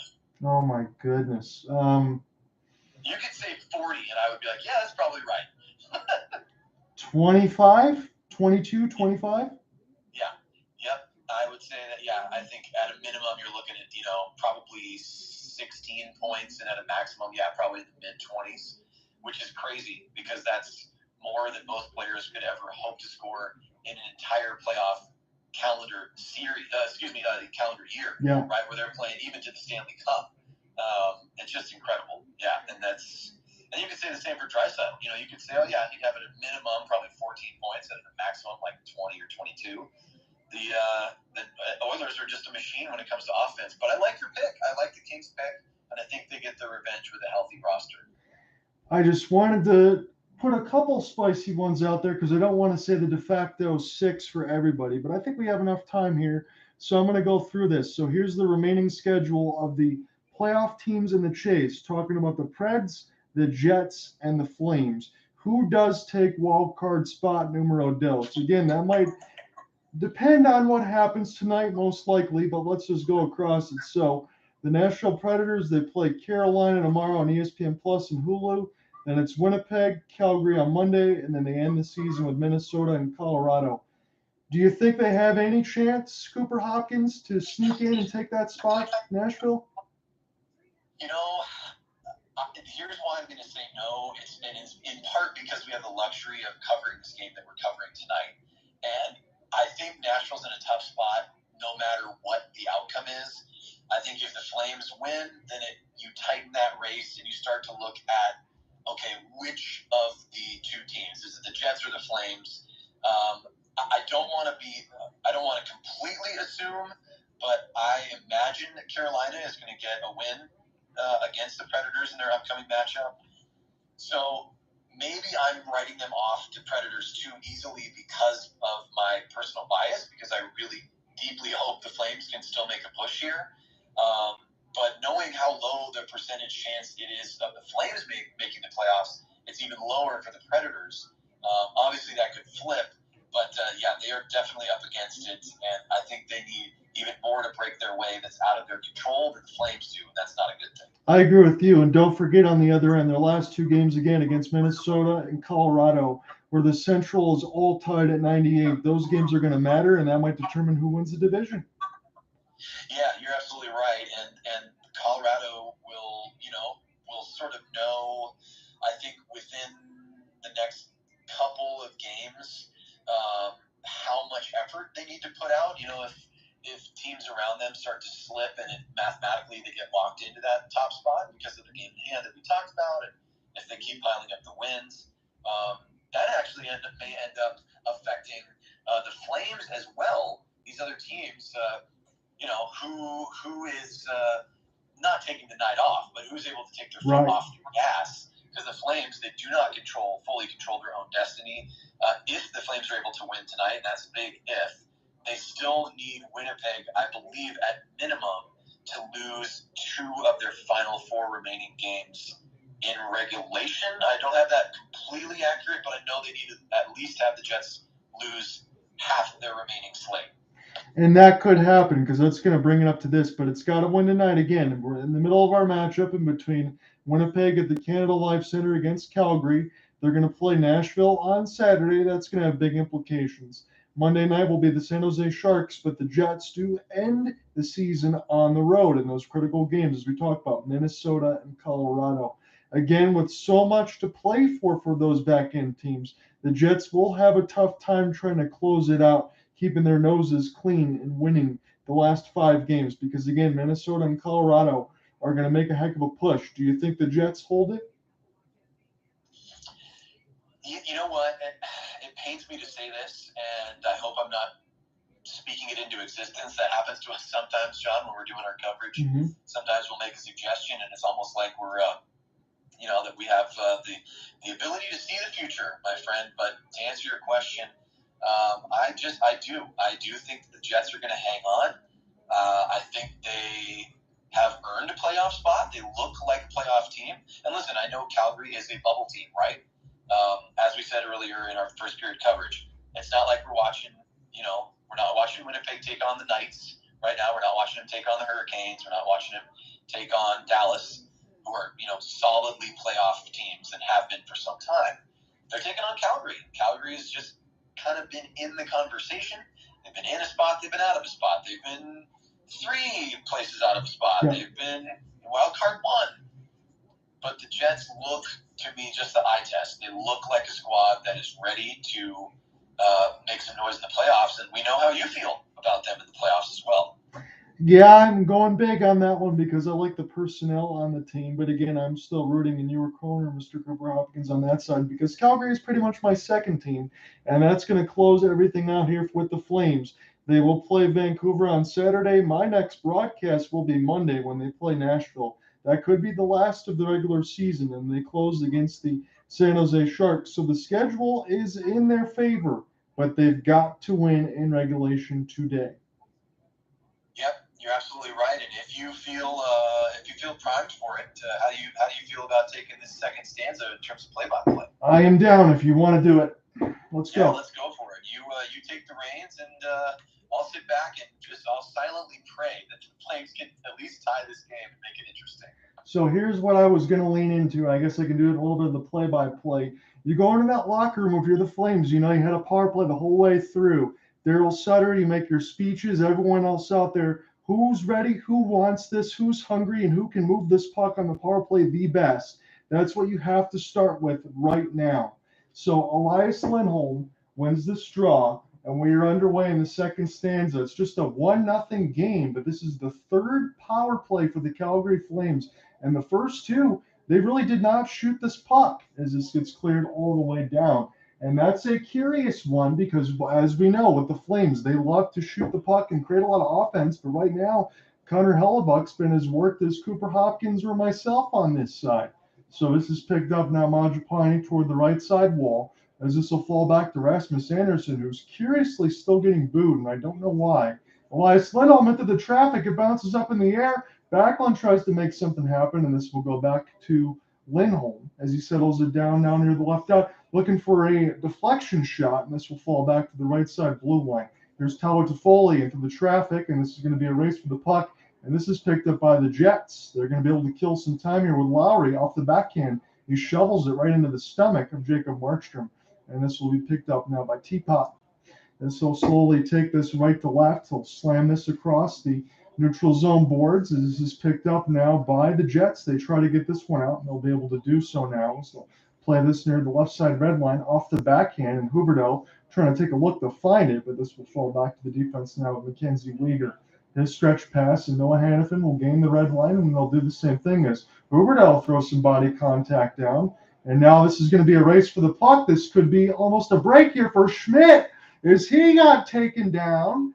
But we're still live right now as this is with the Flames. They're going to have a 4-on-3 opportunity, and Nazem Kadri lost it. And now this is another opportunity for Schmidt. Look what I found. He waits. Jacob Markstrom out and then hits the post. As this goes now for Ritchie. And now back to Connor Hellebuck. 2 chances for Schmidt. And Calgary dodges a bullet on their power play. Here's a 200-foot pass. And this is picked up by Zadorov off the ice. My goodness. John, how is it still 1-0? Schmidt, first of all, he catches an edge in front of Markstrom, goes sliding. Excuse me, clearing my throat here because my heart was in my throat. He goes back the other way, then picks up a loose puck just inside the Flames blue line, puts a deke on. Markstrom goes Hashik, stacks the pass to his right, and he puts it wide off the outside of the net. Unbelievable. Still 1-0 Winnipeg. I don't know how many times you can have a defenseman consecutively. Nate Schmidt get 2 breakaways in one sequence. As this is picked up now, Dillon Dube off his pass, and now Markstrom will play it near the right side wall. As Milan Lucic, man, he scored a beautiful goal the other day off of a wrist shot that beat above the shoulder. As this is picked up now by Noah Hanifin. And now passed across, and this is kept in the defensive side as the Jets will gain possession. Pick it up now, Mark Scheifele. He is an excellent player. Again, he lost his captaincy to begin the year, but still a lot of talent on that end that the Jets can throw out on that first line. As this is picked up now, Lucic trying to be able to throw that body and pry this puck loose, as this is all the way back down for Dillon Dube. Dillon Dube will pick it up now as the Flames are in the middle of their change. 17 minutes left to go in the second. John, here with you now on the power play as we switched off. Cooper Hopkins is with me. We're taking this in. This is the biggest game of the night right now. Just a small slate of games, just 3 to speak of, but this is the playoff implications in most totality. If the Flames can win this in regulation, they're still alive. If not, this might be the end. As Zadorov now. After the traffic, this goes off of Hellebuyck. They try to bank this off his backside, but he'll hold on. Yeah, Toffoli tries to pull a Gaudreau right there, and he actually almost succeeded. He was trying to bank that in. He was near the right post, and Hellebuyck squeezes up against that thing and keeps the bouncing puck out. And, one more note on Nate Schmidt's not one but two breakaways. Boy, it's got to be a little embarrassing if you're the Calgary Flames. Not only is that two breakaways for a defenseman in one game, well, it happened in one shift, and it happened, well, the Flames were on the power play, John. Whoops. Two short-handed breakaways for a defenseman. Here's the bomb. This one goes wide. This is picked up down to the left side of the red line. Vladimir Mestikov trying to locate it. And this is an opportunity for Mangiapane. And now the Jets will pick it up. This will go back to Vlad. He's been moving his luggage all the way across over the last 4 or 5 seasons as he's moving between Winnipeg, Detroit, Tampa, you name it, and Dallas. As this is picked up now near the right side of the red line. This is still a battle for the puck in between the Flames and Jets, and we'll see who emerges with it as it's Mangiapane. And this will go back. This does not find Ehlers, but we'll get a chance to go ahead and get to it now as he leaves it for the defensive partner, Dillon Dube. Here they go off the crisscross. Ehlers trying to get around 4 different Flames, and somehow they still get a shot on Markstrom. As this is picked up near the right side dot, looking for a deflection. The Jets have it now. They want a one-timer pass. That was a good stop by the left pad of Markstrom as he was holding off the short side. Coleman, this is a race for the puck now as the puck goes off his skates. He gets brushed off by some body contact, and one of the Flames goes back in to finish their checks as it goes in the other way. Vladimir Mestikov, he gets canceled off. It's a turnover, an opportunity for Ritchie, and the second one scores! Oh my goodness, the Flames tie in Nikita Zadorov! John, I say it usually once a game at minimum. Nikita Zadorov is a defenseman who moonlights as a forward. He loves to pitch in from his spot as a D-man near the blue line, and he did so at the exact right time right there. Ritchie, not the most fleet of foot, but puts a good wrister on, and the rebound can't be controlled by Hellebuyck. It bounces right out into the slot. We're talking dead center in the slot. Ritchie clears out of the way. Zadorov cleans up the rebound. We have ourselves a tie hockey game. Yes, we do. And if Vladimir Mestikov had an opportunity to get a do-over on that one, he would have not thrown it into the middle of the ice. It led to a break the other way here for Calgary. And are we taking a look at something, Cooper? Yeah, I think we are, John. And we are looking at a potential goaltender interference. So there's a coach's challenge from Rick Bowness. And the referees are going to put on the headsets, John. And let's see if Ritchie makes unnecessary contact with Hellebuyck. We don't have a replay coming up just yet on the Sportsnet feed, but we will get that breakdown for you as we get it. But yeah, we do have a coach's challenge here, and the refs are looking at it. So Ritchie in on the right pad of Hellebuyck. Now this is before the shot, however, and I will say this on my end. I've just recently seen one of the same similar ones in Toronto where the Red Wings were able to score on a goal like that because it was well enough time after the shot. We'll see what the Zebras rule, as if this couldn't be any more intriguing or gut-wrenching. Yeah, John, I hate to report my initial read on this one. I think that Rick Bowness might have a case here. I think that Ritchie did again. This has been a key tonight. There have been some big plays. We talked about the Rasmus Andersson hit that was put on him by Dubois. No intent there. I'm going to follow through with that theme, which is that there was no intent by Ritchie to contact Hellebuyck in any way. He was just skating out of the way after making his initial shot on goal. And the puck bounces off the pad. It goes right to the dead center of the slot where Zadorov is. And here we go. We're getting a good shot at Ritchie with that left-handed wrister. Tries to corral the rebound and then just skates out of the way. Hellebuyck's pad happens to be in the area. I'm not sure how the referees are going to make a determination here, but I think that Bowness, all I'm saying is I think Bowness might have a case. I think he does, and the only clarification that we can give all of you right now is the refs trying to determine if Hellebuyck had enough time to be able to make that save on the second opportunity from Zadorov. That's how we see it. Yeah, and this is one where, a lot of times you and I, we make our opinions clear and known. We're not afraid to say, hey, I think that's the wrong call. We've seen Flames goals called back that have confused us. If this one is called back, I don't think I would be able to be too frustrated.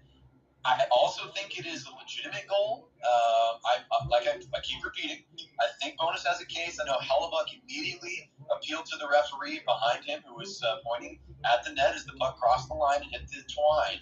But, we're all waiting here, and the referees are certainly taking their time with this one. Yes, they are. You got to make sure that you get it right, or whatever interpretation rule that you want to use. On the onset, for me, I could see this going either way. Again, just my clarification over the last couple of days is I've seen this exact type of goal in between the Wings and the Maple Leafs in Toronto, where the Wings were able to score. So I guess it really is up to refs' interpretations. You can make the argument that Hellebuck didn't have enough time to make the save off of the Zadorov chance, but you could also make the argument that Ritchie was out of the goal crease enough as it just went across and brushed before the shot came. Still could have been able to slide over was Hellebuck, but he got beat. Yeah, I think that's a fair assessment right there. We'll see if the officials have the same one. Hellebuck is just skating, waiting like the rest of us. I think, I was about to say that they were putting the iPad down, but no. It's interesting also to see on the Sportsnet feed here, the referees' bodies have separated a little bit. We can actually see the angles that they're looking at on their iPad there. And, John, I think they've seen enough, so I'll let you take it away, my friend. We'll see if it's a good goal.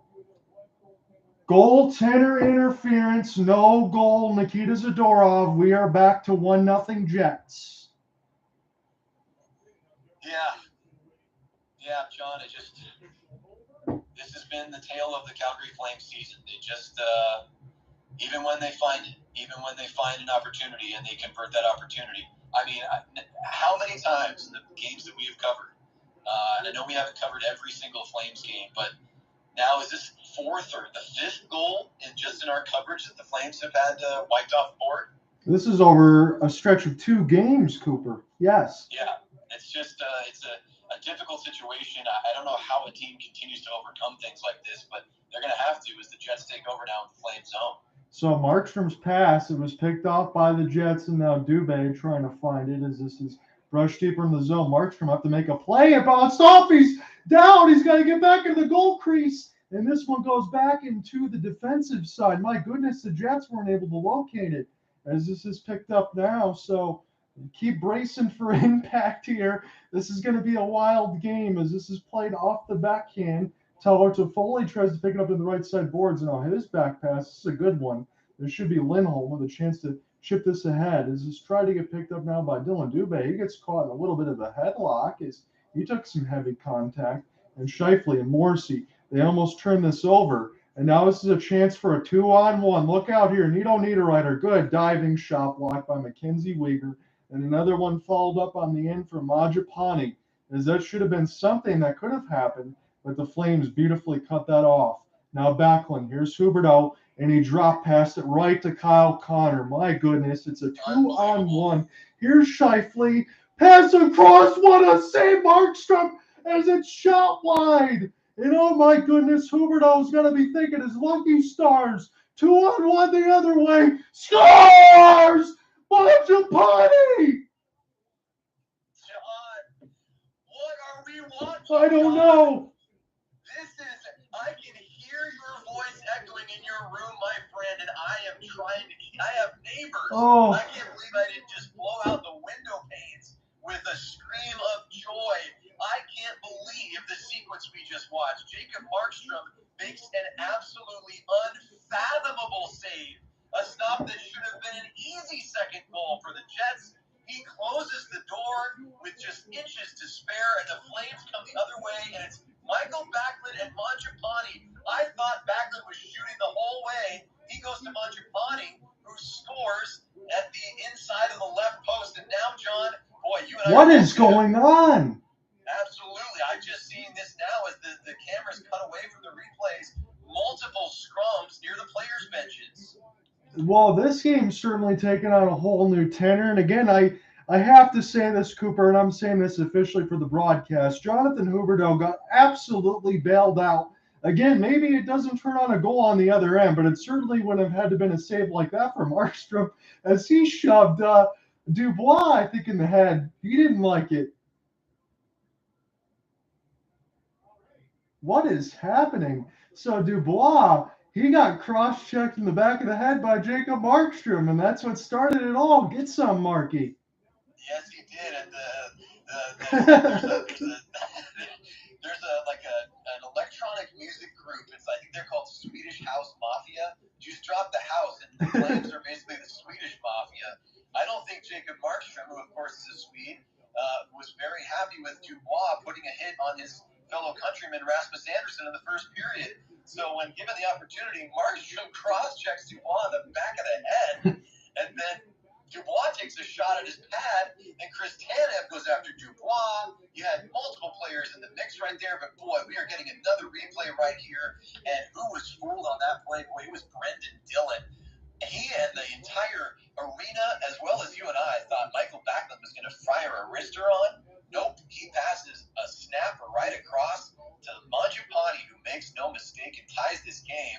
And now we have the referees with the discussion and Chris Tanev in the box, Lindholm looking for an explanation, along with Josh Morrissey, John. There is a lot to talk about here. I wonder if Tanev is going to serve a penalty maybe put on Jacob Markstrom, but that's complete conjecture on my part. So now we're getting multiple camera angles. Boy, Darryl Sutter looks, you'd think there'd be some joy, but no, he looks pretty disappointed. We got Tanev in the box, and I believe we have Dubois in the box as well. Because Tanev must have seen, I don't believe Tanev was on a shift, but I think he saw the exchange between Markstrom and Dubois, and as soon as he was able, he hit the ice, and I think he was ready to wipe out Dubois. So they're both going for roughing, I believe. So Neal Pionk and Chris Tanev.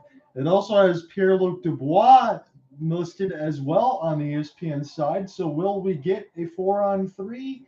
We will find out here. There is still some talking in between Darryl Sutter and the referees on that end, but it looks like Jonathan Huberdeau, Neal Pionk, Chris Tanev, and Pierre Luc-Dubois all at 6:06 in the second period.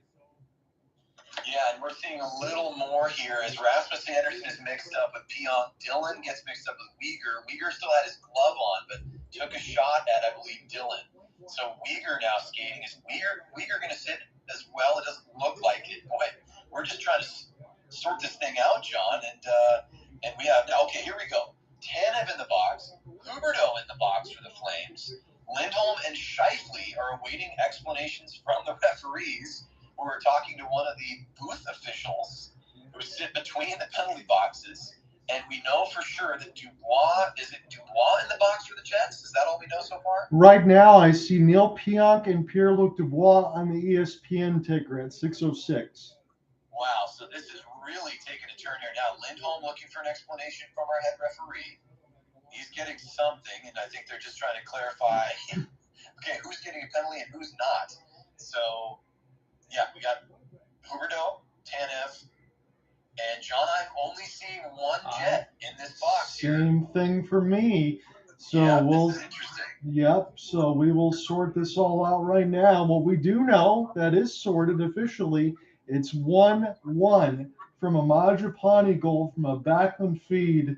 And that sequence, I know there's a lot of games in the regular season. That was one of the most electrifying goals we've had to date. Yeah, that 10-second period of this or span in this game with Markstrom shutting the door when I think both you and I fully expected it to be 2-0 Jets, and then seconds later, and here's Markstrom also scoring. He's pulling out all the stops to harass number 80 in blue, and so yes, I think Markstrom gets credited for a penalty. Yes. So for potentially Huberdeau serving a penalty that is credited to Markstrom.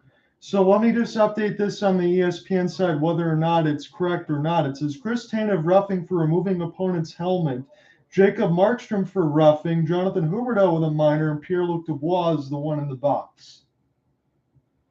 Understood. So we have a face-off finally at center ice, John, and we have a 2-minute power play now for the Winnipeg Jets. So here we go, Scheifele. We'll see if all of this is turned down or turned back up. Here's Morrissey, cross past Connor. Down was Markstrom. He made the save with the right pad as the Flames clear it down. Again, he was on his heavily padded wallet there, but he made the save.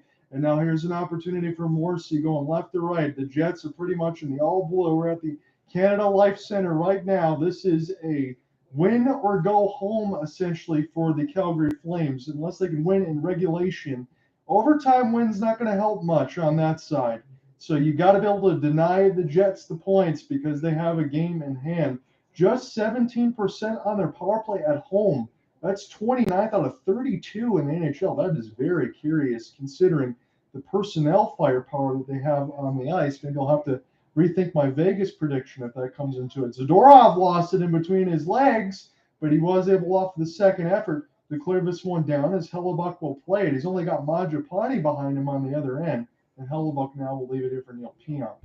So 45 seconds left to go on the power play. 1 for 3 on the power play against the Devils.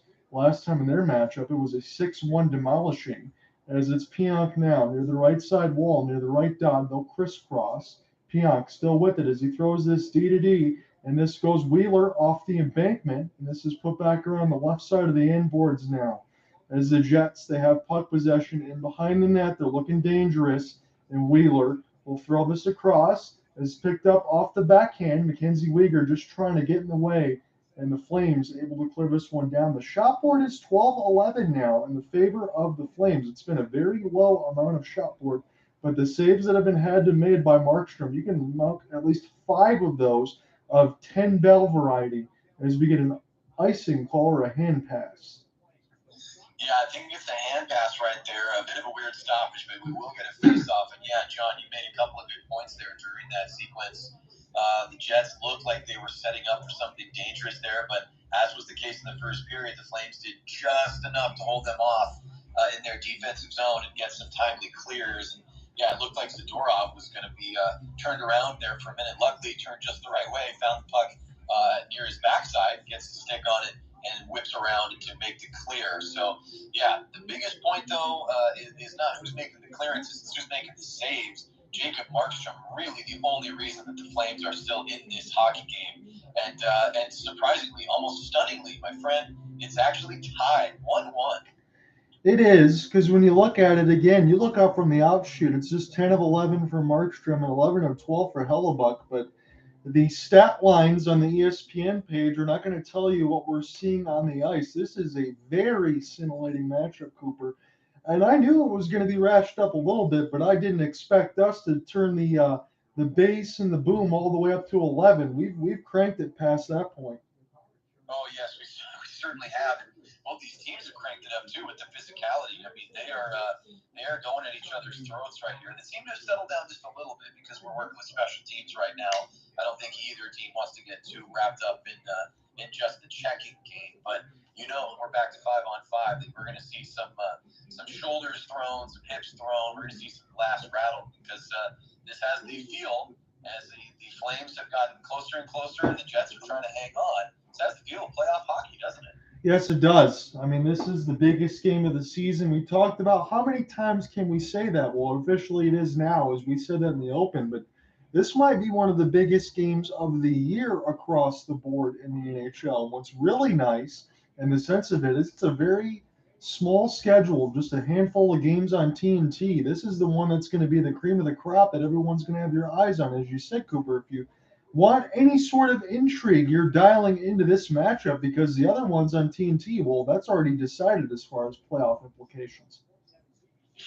You are right, my friend. And with 11:45 to go here in the second, the puck is down behind Markstrom. It's actually an icing against the Jets. I don't want to step on your toes in terms of play-by-play, but we just happened to jump back abruptly there from our commercial break, and now we'll have a face-off on Hellebuyck's side of the ice. So 13 shots to 11 in favor of the Flames. They've just tied it up with a gorgeous goal in between Backlund and Mangiapane.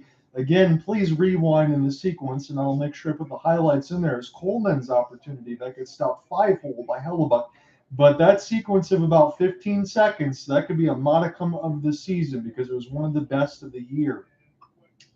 Yeah, no question. I mean, really, either way this game goes, John, that's barring something truly spectacular, I mean, it's going to have to be miraculous almost to top that. That's going to be a turning point in this game and potentially in the fate of the Flames when it comes to their playoff lives. Absolutely. Now near the left side of the red line, the Jets will be able to gain some offensive zone time as Markstrom able to make a play as we get the Flames fan that is waving the hands at the Canada Life Center. Here's Kadri as he'll make the pass across the right side blue line. Now off the back, it was Ritchie looking for a pass, and the play is blown dead at 11:18.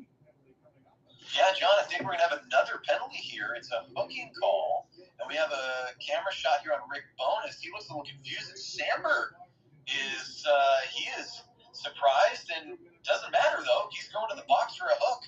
That must have been behind the play because we had Kadri working in toward Hellebuck, and I didn't see him get hooked. But either way, Samberg, let's take a look at this one. So here's Kadri. Actually, yes, indeed. So it was. I thought Kadri just whiffed on that centering feed from behind the net, but it was Samberg that tied him up with a hook. That might have been a good penalty. Again, that's not always something you want to say about penalties, but Kadri was in a dangerous area. He does win the draw. It's Weegar now as the Flames can sit up on their power play. This will be their fourth. Jonathan Huberdeau, you got to wonder what's going on, and I hate the fact that I always keep saying that is Noah Hanifin off the pass. This will go right to the Jets. And this is flipped down. The penalty box is getting a little crowded, Cooper, on that side in this game as we have 10:55 left to go in this middle frame. It's now 1-1.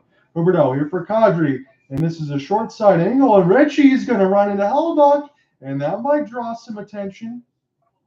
And it certainly does. You can see Dillon in there again. Appleton is also going in just to survey the scene. But Hellebuck, he's going to pop off the blocker. Hopefully no injury there. Just looks like he's trying to shake it out a little bit. But Ritchie was breaking toward the net. He actually got pushed into the goaltender by Mangiapane, I believe. So I don't think Ritchie, you might expect him to be trying to mix it up. But it looked like he was stopping short, trying to be respectful. And either way, the Flames are going to have the ozone draw, but the Jets come away with it. So now the Commerce Township, Michigan native netminder, Connor Hellebuck, he's got to be back on his toes here. As this is picked up now for Lindholm, and he blew a tire a little bit, and this is going to allow Rasmus Andersson. He's going to hustle back. This goes off the face of Markstrom, and this is picked up now. Another shorthanded opportunity for Winnipeg, and out of their 12 shots, maybe 5 of them are with the man disadvantage. And this is picked up now between the circles. This is kept in by Rasmus, who's still being booed, and this is picked up now between the circles. What a pass! And that was sent across off the one-timer, and that was saved by Hellebuck and cleared down the ice. That was one of his better saves of the game. Yeah, I'd say it was his best, John. That was an incredible left pad stop. So Rasmus Andersson now, as the Flames still trying to get settled here. Elias Lindholm trying to make an easier play, but this gets sent back down the ice to Markey, and he's got it now with 30 seconds left to go on the Flames power play. Again, their fourth. And this is picked up now by Rasmus Andersson. It's Ritchie now in the mix with Weegar. Weegar trying to keep this alive on the right side wall. This gets bounced out of the air by some hands. Diving play. Gets this over to Huberdeau. Let's see what he does with it. Now he plays this in behind the net. This goes back to Jonathan, but maybe not quite as he's trying to keep that body alive. This is around near the left side red line. As Huberdeau places across the wall. Kadri, he's just going to turn and fire. And Hellebuck makes the save. Yeah, so the Flames do get a shot on right there. It was sort of bouncing toward Hellebuck. It wasn't the hardest shot, but I'm really keeping my eye on Jonathan Huberdeau here. He just seems to be frozen in place, John. It's like we can almost hear the wheels in his head turning as we get another look at Elias Lindholm, who got a great pass across. That was right through the crease, a sauce pass that landed right on his tape. And boy, if he elevates that another 4 inches or so, that's probably 2-1 Flames. But Hellebuck answers the call right there. His best save of the night. Yes, he does. And I'm going to say this with the easiest and nicest way I can say it because I love working with you. But the point that you just made, it was a good one. If you can see the gears turning in the head, and we can see this with our eyes of what Huberdeau's play is going to be, how do you think the opponent feels on that side when they see it at 1,000,000 miles an hour faster than we do? They'll pick up on you and dissect you in an instant. Yeah, and you know what? I'm really still surprised that Markstrom hasn't been dissected any further, to use your word. How many shorthanded chances have Winnipeg Jets had? I mean, Schmidt alone has had 2, and they weren't just chances, they were breakaways. And then we just had a shot going off of Markstrom's mask. So on the penalty kill, he has to make yet another, on the power play, Markstrom, he has to make another save for the team in front of him. And it's got to be 4 or 5 shorthanded chances for the Jets. That is not a recipe for success at any point. And for any NHL team, it's crazy. And the Flames are lucky it's still tied. Yeah, I would say so. I want to get to this funny comment by the unofficial Joe Rogan because I just want to read this out loud. He was just talking about the play that went the other way from the Zadorov no goal. He goes, imagine a basketball game where you need to review every point at 50 different angles. Don't get too excited. It's going to be 20 minutes before we get our definitive result. Yes, indeed. A fair observation. No question about it.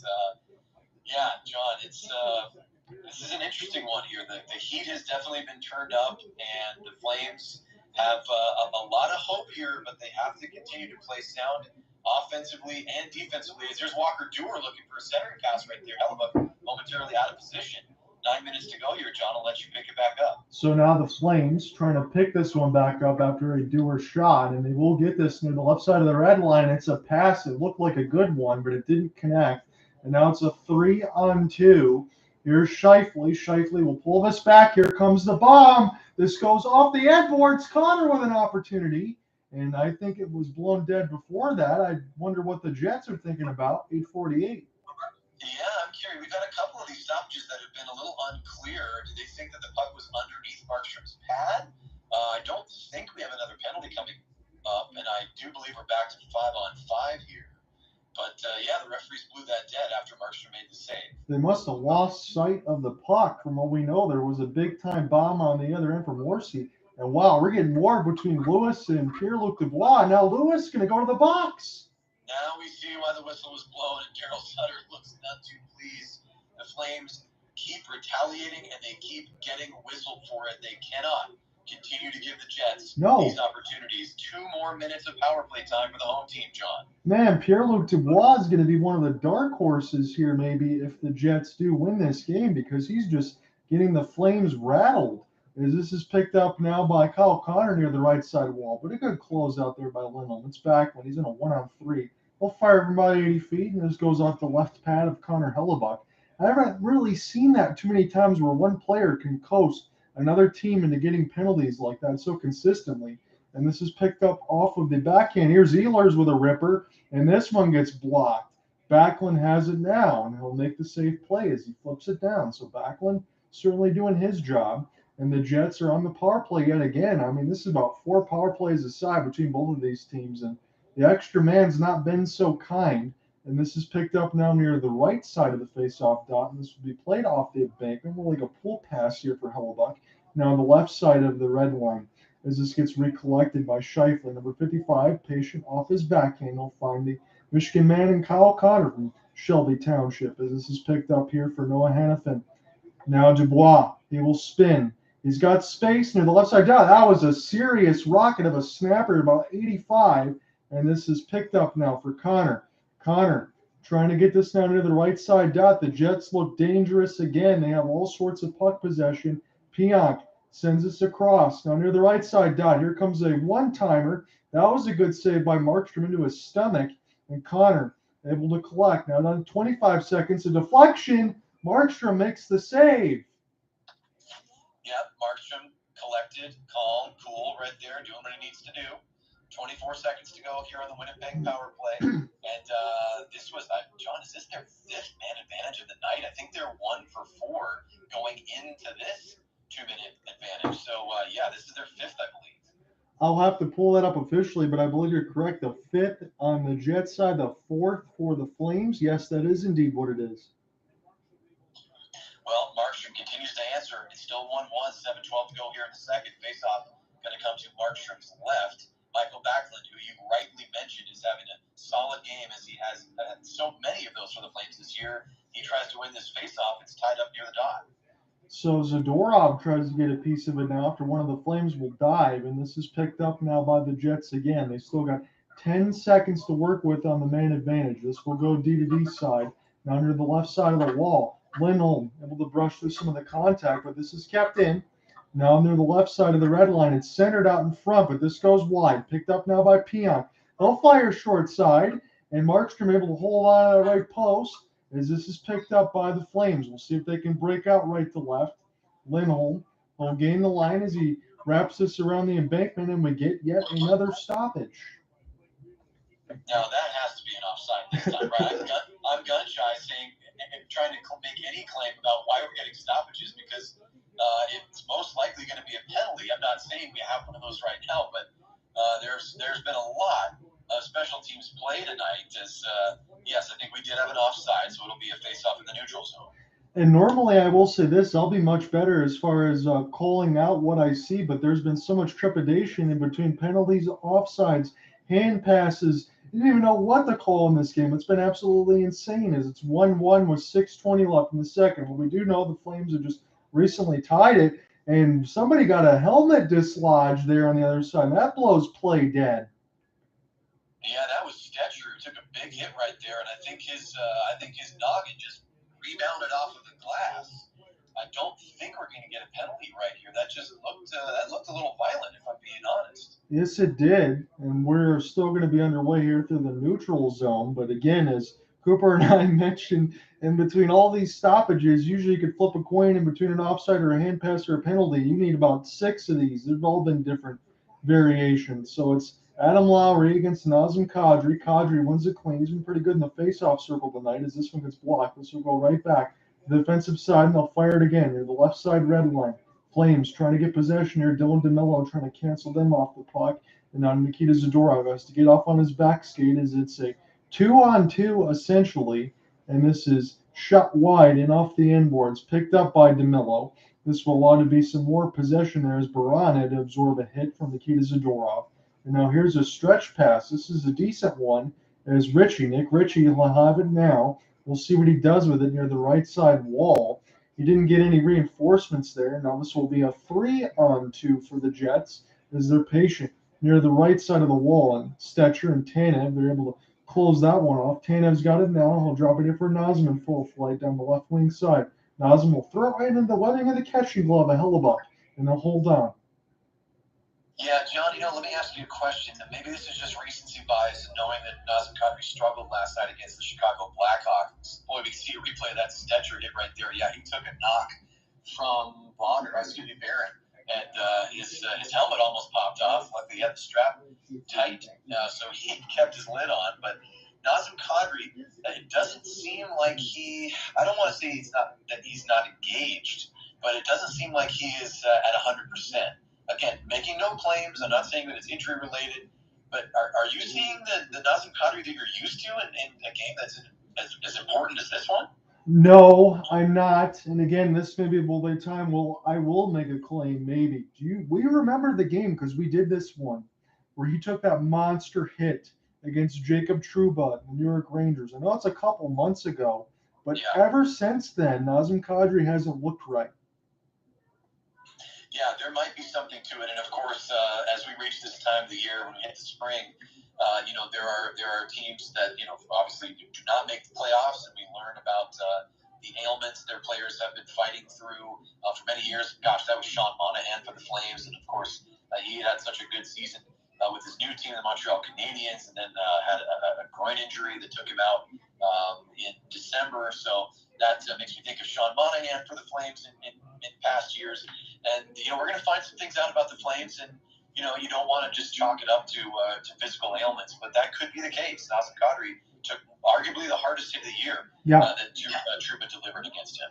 I'm just wondering on that end because I know that there's a lot of speculation, and again, I try not to buy into all of that. We try to call everything as straight down the middle as we can.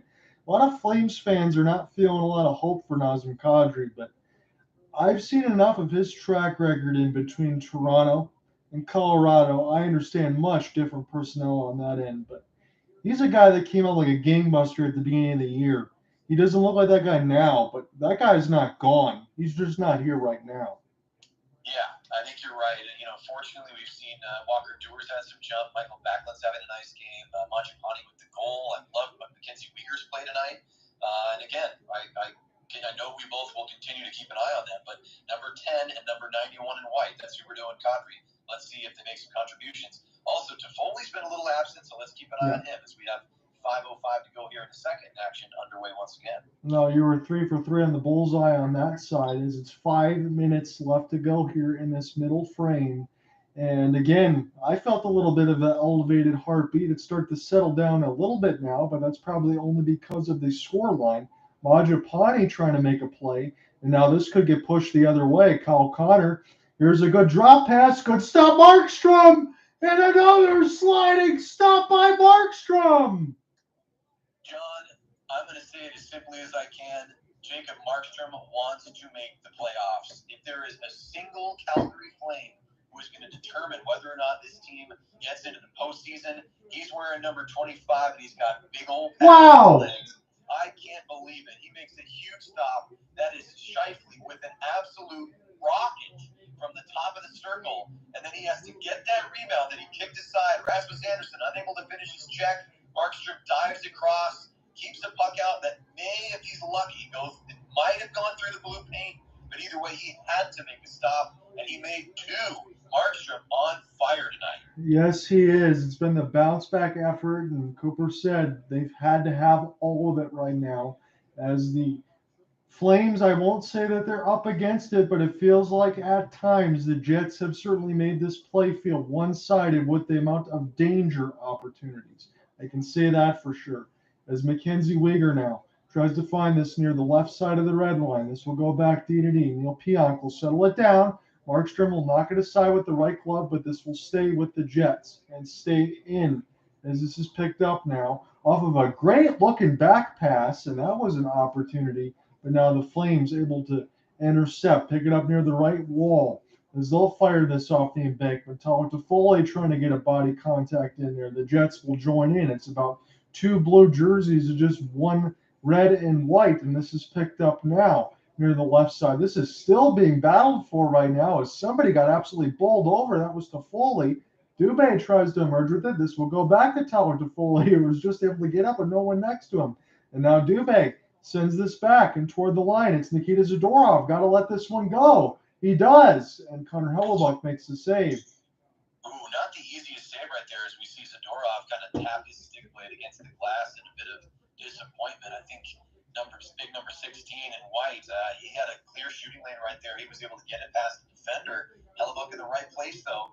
Not the hardest save in the world, but, that's a seeing shot potentially that number 37 stops. And, Toffoli got dragged down in that near corner, which you commented on, John. I thought we might see a penalty right there for interference, but the strikes let him play on. When we're seeing a penalty on everything else, it's pretty much fair game by you to bring that up. We'll see if Nazem Kadri can win another draw. I mean, he's been really good tonight on that end, and this is picked up now. This can't be held in by Hanifin, and this will be a race back for the puck for the Flames to recollect. It's Chris Tanev, and now picked up here by Nazem.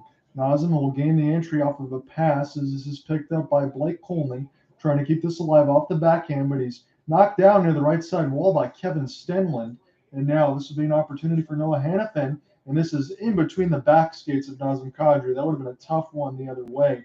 And this is going to allow the Jets to be able to kill some more time as Wheeler able to make a pass. And now back in there for Stenlund. So they've mixed up the lines a little bit for Rick Bowness' squad. And now Christopher Tanev has it now. Good work by Stenlund as he's just trying to harass Tanev. He's had a pretty good shift. And this is picked up now on the other end where this will go back to Christopher, and he'll give a chance to take a breath as it's Noah Hanifin now. We'll have to spin near the right side. Now Kyle Connor in on the forecheck. Be an opportunity here for Walker Dewar. Play this here to Tanev off the wall as this gets picked up into the neutral zone. Dewar trying to get this in between his legs. It's Milan Lucic on the right side wall looking for Dewar. And that was a good-looking opportunity, but just brushed aside there by the Jets defense. Mackenzie Weegar almost gets stick-lifted, fights through Rasmus Andersson. Just a quick boo that time as he got the pass off. Now on the left side, Lucic trying to center it out in front. And this goes here for Weegar in the middle of the circles. Walker Dewar, patient. Good-looking pass. Got to put this one on net. Now they're going to elect to try to make something happen off of a back pass. But the Flames keep it alive. They have it now in the middle of the circles. Played off the backhand. It's Rasmus Andersson with a severe pinch. He's on the left side red line. Tries to fire it short side, and then his stick brush will go right to the Jets. Picked up now by Scheifele off the backhand. It's Connor. Weegar trying to close him off. And now it's Rasmus Andersson. He can get that race to the puck, but Scheifele trying to get a windmill deep, get a stick battle in there where big Milan Lucic has it now. 1:20 left to go in this second as Neal Pionk will pick it up. The Flames were pretty much at the end of their shift on that one. Here's an outstretched pass from about 80 feet, but it's intercepted by Nikita Zadorov. Now Mikael Backlund has it near the left side wall. He spins past the hit. Picked up by Mangiapane. Jonathan Huberdeau is pinched in behind the office of Connor Hellebuck. And now it's Backlund on his backhand as we'll send this back to Nikita Zadorov. We'll go D to D with the pass as Stetcher. He looks to be patient, and Huberdeau deflection. That gets canceled off. Here's Stetcher again. It's Huberdeau back to Troy Stetcher. Stetcher now to Zadorov. Have to play this off the window, and this will be a race for the puck right now. We'll see who's got more gasoline left. It's Morgan Barron. He's got it now on his forehand as it's 35 seconds left to go. DeMello gets punched off the puck as this is still with the Jets. Now toward the right side off the top of the circle. Here's a half pirouette spin. The Jets will let it fly, and this goes just to the wide of the right of the crease, and now picked up with 15 seconds left in the neutral zone. As we will see what happens now. Huberdeau pass attempt. He'll pick it back up now. He absorbs the hit. Now down to 5 seconds. This is still in the neutral zone, and this is essentially going to end the second period. We are tied at 1. Wow, John, the Jets almost come away with another opportunity there with about a second and a half left to play. A pass was floated into the high slot that was just behind one of the Jets forwards streaking in on Markstrom. We cannot say enough about Jacob Markstrom's play. He is basically trying to single-handedly will this team into at least playoff contention, getting some stick taps on their way to the room. And some of these Flames, John, I hate to keep bringing him up, but Nazem Kadri, his puck luck is just non-existent right now. Several shifts to go and a couple minutes to go in this second period, Flames look to be setting up in the offensive zone, and pass goes across to number 91 White. He just gets turned around, and the puck bounces off his skate. The Jets almost come away with the breakaway. Luckily, they were able to get back and stem the tide there. But as we head to the second intermission, we're seeing some of the physicality. Boy, it was their physicality in this second stanza. Both teams taking multiple penalties, but the star so far in tonight's contest, number 25 in the crease. And boy, he had a little bit of, speaking of puck luck, he had a little bit there at the end of the second as the shot gets deflected through and goes just wide of the near post. That was almost 2-1 Winnipeg. Yes, he did. But again, as you said, you hit it on the head. If there is going to be a number one star right now, it is Jacob Markstrom. And if you're looking for a exciting period of 20 minutes of play, that was one right now. And this could be a calendar event in the next 20 minutes here for the Flames. Will they live on? Will it end? We're going to find that out in the third period. And hell, I'll take it a step further. If we go to OT and the Flames win, I don't want to hear people complaining about the Jets picking up a point. The Flames did exactly what they needed to do. They've just got to find a way to win this game tonight. Yeah, you're right. The math would still leave a little bit of breathing room for Calgary if they take it to overtime, allow the Jets to get a single point, and then the Flames, of course, would need to win either in overtime or in the shootout to get that extra winner point. Of course, ideally, they would love to shut the door on the Jets, keep them at 0 for the evening, and take the 2 for themselves alone. But you're right, John. I certainly won't be complaining. And you know what? If this is it, let's just say, let's go down the darker hypothetical path where maybe the Flames are not a playoff team this year. Well, at least this game that we are watching, it certainly feels like a playoff game to me, and both teams are acting like it. The Jets looked great for most of the first period. I think they have looked just slightly, maybe we'll roughly say, 55% to 45%. Yeah. The Jets have looked like the better team.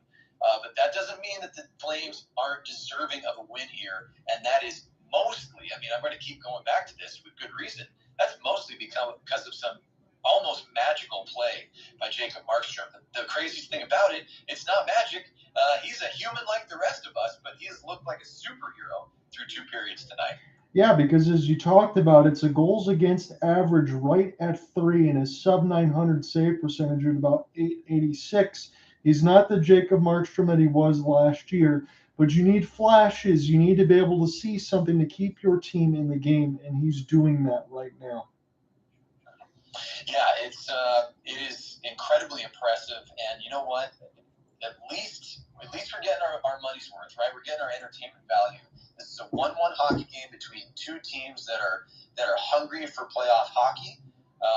You know, I would say on the Flames side, it always feels. I almost feel a little uncomfortable putting it in these terms, but it seems like some players just want it a little more than others.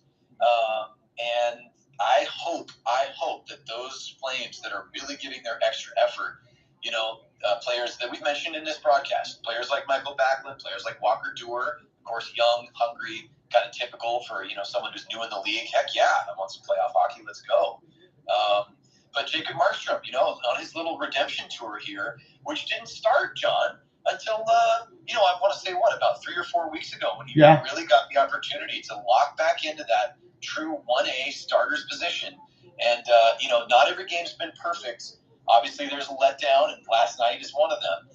But he has looked better more often than not. And just can he hold his play? Because I don't think the Flames are going to, you know, miraculously flip a switch here and become some team that they haven't been all year long just in the next 20 minutes. The Flames are still going to be the Flames, but if Markstrom can continue to be the Markstrom we've seen through 40 minutes, then Calgary has a really good chance to come away with 2 points tonight. Yeah, and I want to just take the grand look at this. Again, we know what the scale is tonight, but even if it isn't playoffs, you want to see that for Markstrom because he's going to be man in the crease next year. You want to see good signs going into 2023 and 2024 if that is indeed what it's going to be. Yeah, no question about it. No question about it. You know, you made some comments about the Flames and their cap situation, and you know, of course, this is the nature of professional sports. We're going to see some changes. It's inevitable for every single team in every single professional league. And you know, you think about players like a Dillon Dube. You think about a Nikita Zadorov, who again, he scored tonight, but unfortunately, that goal was called back due to goaltender interference with Ritchie making contact with Hellebuck's left pad just at the edge of the crease. But Zadorov is a player that has been thought about by a lot of Flames fans online. You know, will he be around? Is it somebody that should be identified to be shipped out? I've really liked his play. I've loved his tenure as Calgary Flame. I understand financially you can't keep everyone. And, you know, if you're going to keep somebody like a Troy Stetcher, you know, maybe Stetcher doesn't command as much money as Nikita Zadorov. But these are the questions that hopefully the Flames can put off a little bit longer by continuing to be in the playoff conversation. And if everything aligns, giving themselves a shot in that wild card 2 spot. And just like you said on the other end, you think about another defensive piece in Noah Hanifin. It's the same boat for him as well. Yeah, you're absolutely right. That the makeup of that blue line is an interesting one. And, you know, here's a name that we've mentioned several times. And, of course, we always say this with the hope that he is doing well and receiving the support and assistance that he needs. But, of course, we're talking about Flames defenseman Oliver Shillington, who was really a fixture on the Flames blue line for several years. A great young, another Swedish player. The Flames have so many of those. You know, he's not been able to be with the team this year. And I know that changed the makeup of this squad. That allowed Michael Stone to get some playing time. He's had some good games, but also had injury. So Brad Treliving has to make some moves. That's why you see the likes of a Troy Stetcher now on that kind of that third pairing here in Calgary. And yeah, does that allow Noah Hanifin to continue as a Calgary Flame? Is that someone who will be wearing another sweater next year?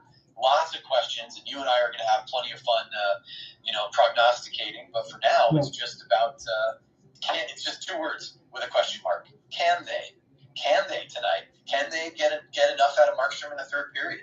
Can they squeeze? It's like blood from a stone, John. The Flames just trying to score goals this year. It's been so difficult for them. Except those outlier games. I think back to when they played the Vegas Golden Knights and somehow scored, I think it was 6 goals against Vegas. You know, these crazy one-offs. But by and large, the offense has been so hard to come by. Can they get one more goal? Where will it come from? You know, can they stay disciplined? Can they leave Pierre Luc-Dubois alone and just keep it at 5-on-5? We will So as he's being interviewed right now, and again, I'm going to follow up on your point in a second, but Pierre Luc-Dubois, they're saying that he might want to go to the Montreal Canadiens, as he still has in front of home since coming over from the Columbus Blue Jackets and now the Winnipeg Jets. He might be on the move, and he's another guy that is a complete 200-foot player that can do a little bit of everything. So the Jets will have to figure out some things. But yes, it's going to be your third period here, Cooper. And again, it's essentially what happens in this next 20 minutes. And we're not being hyperbolic in saying it. We talked about it in the open, and I'll mention it again here in the second intermission. This is the critical stretch here for the Flames. If they get a win tonight, essentially their season continues to move in the right direction for a chance to claim WC2. If they don't, they're going to need a lot of help along the way. So this is the biggest 20 minutes of the season. Cooper's going to have the call here for you on that side. I will back him up. It's only fair on that side. If we get to OT, you'll have to take that as well. I'll have a little trepidation on my face because that second period was just so damn exciting. But I hope it goes well, my friend. If not, we will have a lot of commiseration and a lot of talks in between free agent frenzy when it gets to that point. Now, before we close everything out for the intermission, because I know we're still underway, I just want to make a quick announcement. So as far as the rest of my schedule this week, it's going to be locked in on the Frozen Four. I always tell everybody that I try to keep everything as fair as I can on both teams.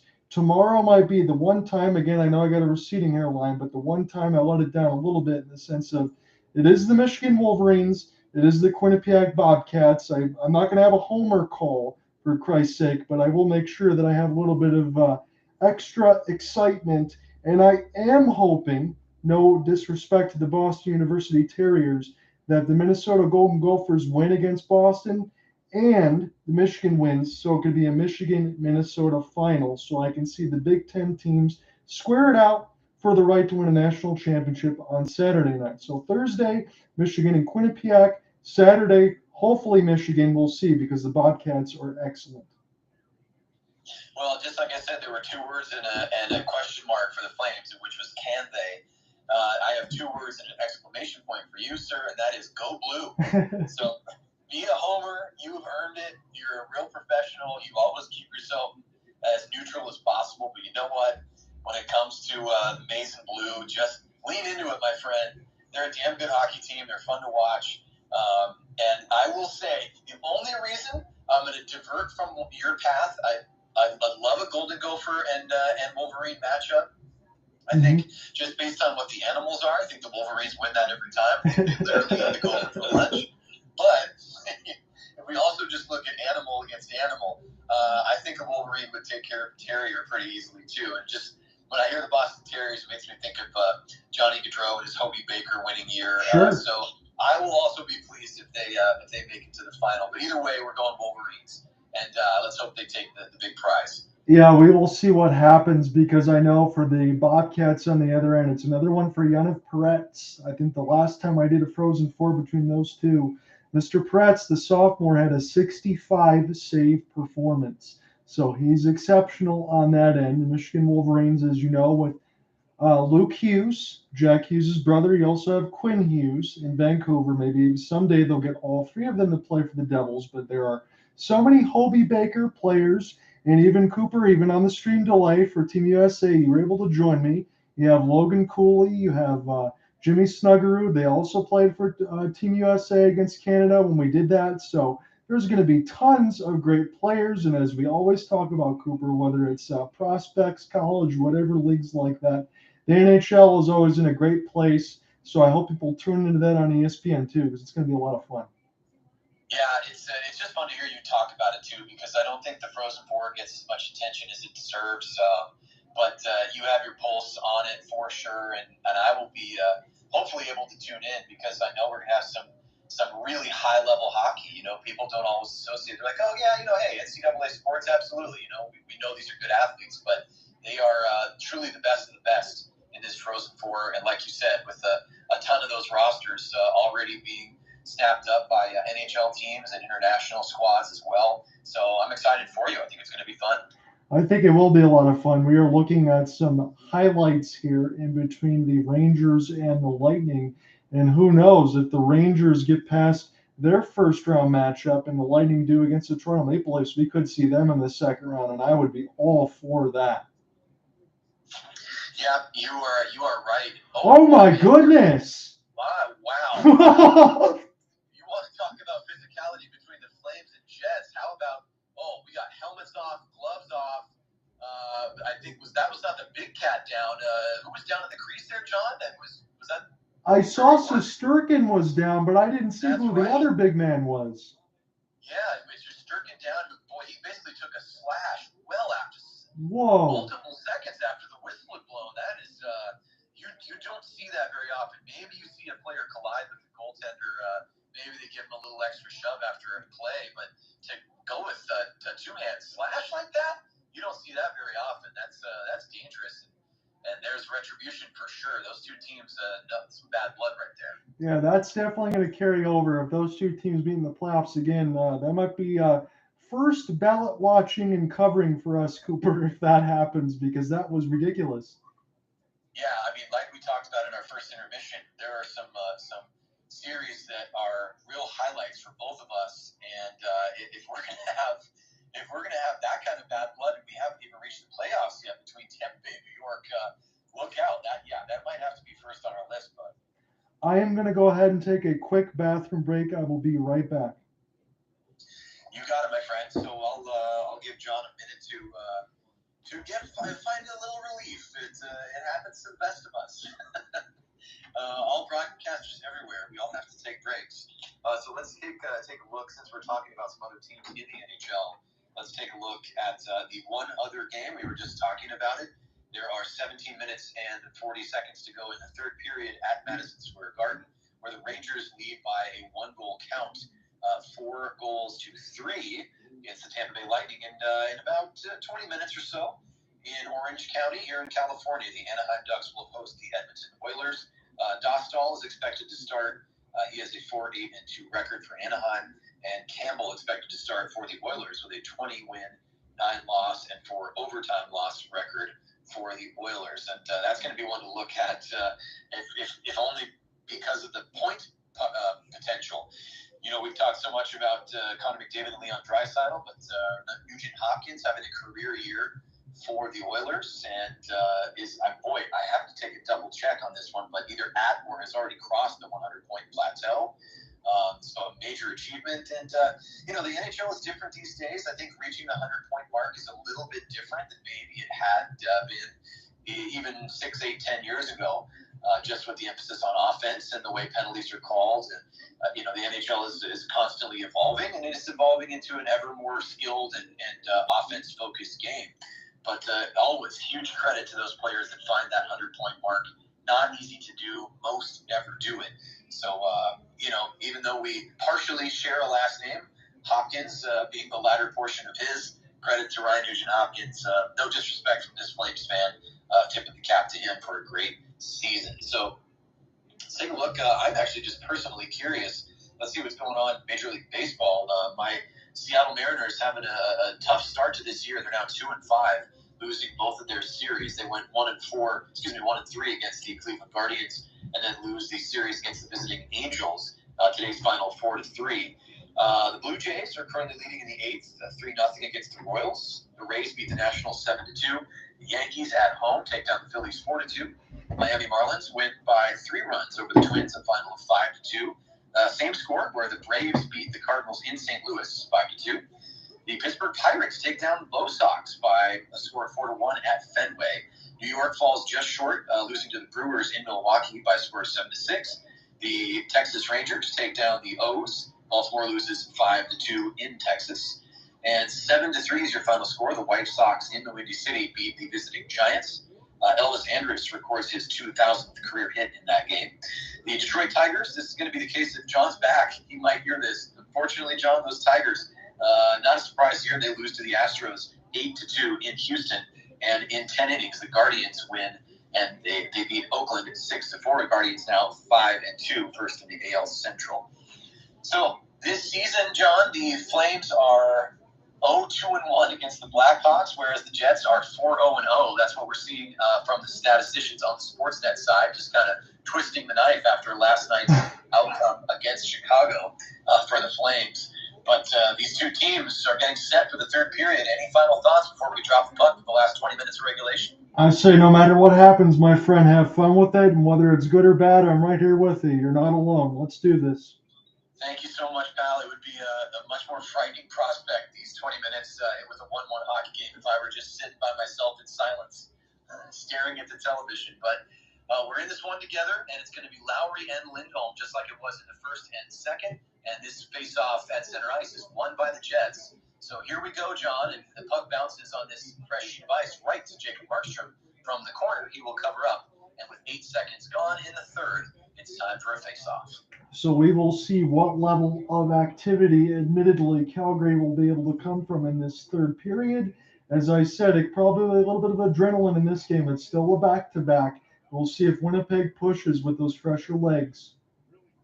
Yep, you're absolutely right. They've had more rest. The Flames, again, on back-to-back. They had to travel. Last night they were at the Saddledome. Tonight at Canadian Life Center. And now Rasmus Andersson picks up the puck in his own zone after a Flames D-zone face-off win, although it's grabbed by the Jets at neutral ice, and they flip this one forward, hold it down near the penalty boxes, and we'll flip this one in toward Markstrom.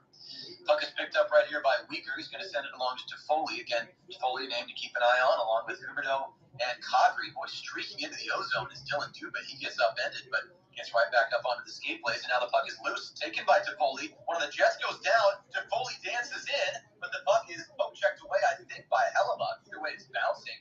Now held by Tanev at the right point. From the near circle, sends this one in, and it's deflected up and into the crowd. So I think we've had at least one of those in every period, John. Hellebuck sends it into the sky and into the lap of a fan. So another face-off, my friend. What makes me feel a little bit better there, we've been waiting for a Teller Toffoli sighting. It was a good drive to the net, hoping maybe he can get a shot off, but this one got deflected up and on a play. Yeah, I like to see that. You know, you like to see a player like Toffoli, who's done so much of the lifting offensively for the Flames, just try to create things for himself when necessary. And it certainly was there as Chris Tanev snaps a shot from beyond the circle, the near circle, after a face-off win, but it's gloved easily by Hellebuck, and we'll have another face-off. Yeah, within the first about 52 seconds or what, so if I do my math correctly, this looks more like the Calgary team that we're used to seeing, firing shots at the net. Yeah, I was about to say that the Flames are actually down to start this period on the shot board. It is now tied at 22 all. Multiple bodies go down near Hellebuck to his left. Kadri was involved there, and for the Jets, again, it was Dubois. He was down. Now here's a slap shot that comes from the left point, and I don't think Hellebuck saw it, although he did make the save, and the rebound bounced out in front. It was cleared out. The Flames have it now in their own end, and will go D to D as they try to break out.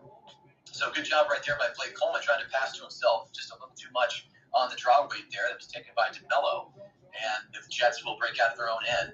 Here they come 2-on-2 the other way. That's picked up by Josh Morrissey. He's going to drop right there. That puck was taken by Mesnikov, and there's a shot, and that one's deflected off a body. Down in front is Troy Stetcher, who I think got a block on that one, and a deflection right on from the top of the crease by Mesnikov. Stetcher was slow to get up, but then he eventually got to the check. Now we have a tripping call coming up against the Jets. The Flames are going to look to possess here and try to get the extra attacker on. So delayed penalty for tripping in the neutral zone against the Jets. We'll get a number for you in just a minute. And the puck is touched right there, I believe, by Kyle Connor, as Stetcher is at his bench in a little bit of pain, John. But it wasn't all for naught. That shot block was a big stop, didn't get to Markstrom, and the Flames will come away with a power play. That is an absolute gold star shift there for Troy Stetcher. Not only does he block the shot, then he is able to get back up while he's in pain and stick lift an opportunity for a Jet in traffic. That is a great play. Yes, indeed, and just more reason, as we both have talked about, how we've enjoyed the play that Troy Stetcher has displayed in his short time as a Calgary Flame. I certainly hope that time is extended. I'd love to see him in the Flaming Sea for a number of years. Boy, he's been a great addition and way to sell the body right there to give some much-needed assistance to his goaltender, who's been under fire most of the night. So it is 24 shots for the Jets and 23 for the Flames. They had an ozone draw here on the man advantage. That penalty was drawn by Andrew Mangiapane, so he is the goal scorer for the Flames. As one of the Flames actually make that Mangiapane, who was bodied down hard in the near corner. The Jets come away with that puck. I was trying to say that Mangiapane drew the penalty, moving his feet at neutral ice and getting tripped. Either way, the Flames will now possess in their own end and try to send this thing out through the neutral zone with the skating of Elias Lindholm. He drops for Toffoli, but Toffoli can't handle the pass, and the Jets immediately wheel this one all the way back down to Jacob Markstrom. So about 40 seconds have gone here in the Flames power play. They are 0 for tonight with 17:20 to go here in the third. In this tie hockey game, at the playoff feel, as John and I both agree, there's been a lot of intensity here, and the Flames doing their darndest to keep themselves in the playoff conversation and keep the Winnipeg Jets within striking distance. Now, good forecheck right here by number 8, Sakumetalainen. He actually comes away with the puck. Again, the Flames struggling with the man advantage here, John. At least they haven't given up any breakaway attempts, but they're just struggling to even hold possession here with 50 seconds to go on the power play. So they will skate this one forward. It's dumped in by Backlund. He gets bumped off the puck right there as he chases it down. It will be picked up by Hanifin. He touches it back to Weegar. Weegar now looks, surveys the scene, goes back to Hanifin in the near corner. Hanifin looked to cross the ice with a pass there, but it was deflected away. Hanifin gets it back from Weegar. Now Hanifin backhands it along to Ritchie. Ritchie lets this one go to the far corner, and now it's back at the blue line with Weegar. Weegar back to Nazem Kadri. Kadri holds back to Weegar. 20 seconds to go in the power play. Weegar goes back to Kadri. Kadri with the snap pass over to Hanifin, and the puck can't be held in by Weegar. So all of that passing for nothing, John. Flames not even able to generate a shot. Although there's one, is out of nowhere. I think that was, it was Nick Ritchie who just stepped in on Hellebuck and snaps one off, and it's saved by the Trapper. So if it stands to come that the Flames don't score, both teams will be a combined 1 for 10 with the man advantage in this game so far in a 1-1 contest. My goodness, so much power play time for both teams. Boy, we're seeing replays here of Kadri seems to be focused on harassing Dubois. I don't understand it at this point.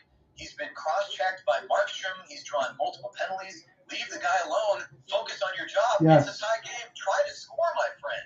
So the power play expires. The Flames still over tonight, and returning to the ice is Nemesnikov. Now there's a player down low. He falls down. There's a backhand pass attempt. It's in! Puck is in! A wraparound attempt by Dewar, I believe, is finished by Lucic. Hellebuck can't believe it, but believe it, John. It's 2-1 Calgary. Oh my goodness, I was wondering what was happening on the power play, but as soon as they get back to even strength, Walker Dewar, this fourth line, they've seemed to have been around it all night. The puck bounced off of one of the Jets. Here's Dewar off the backhand. Good work by Lewis. Is that going to be kicked in, question mark? I hope not. Let me look at this again. It is Lewis on the doorstep. No, that's a stick. We should have a good goal here.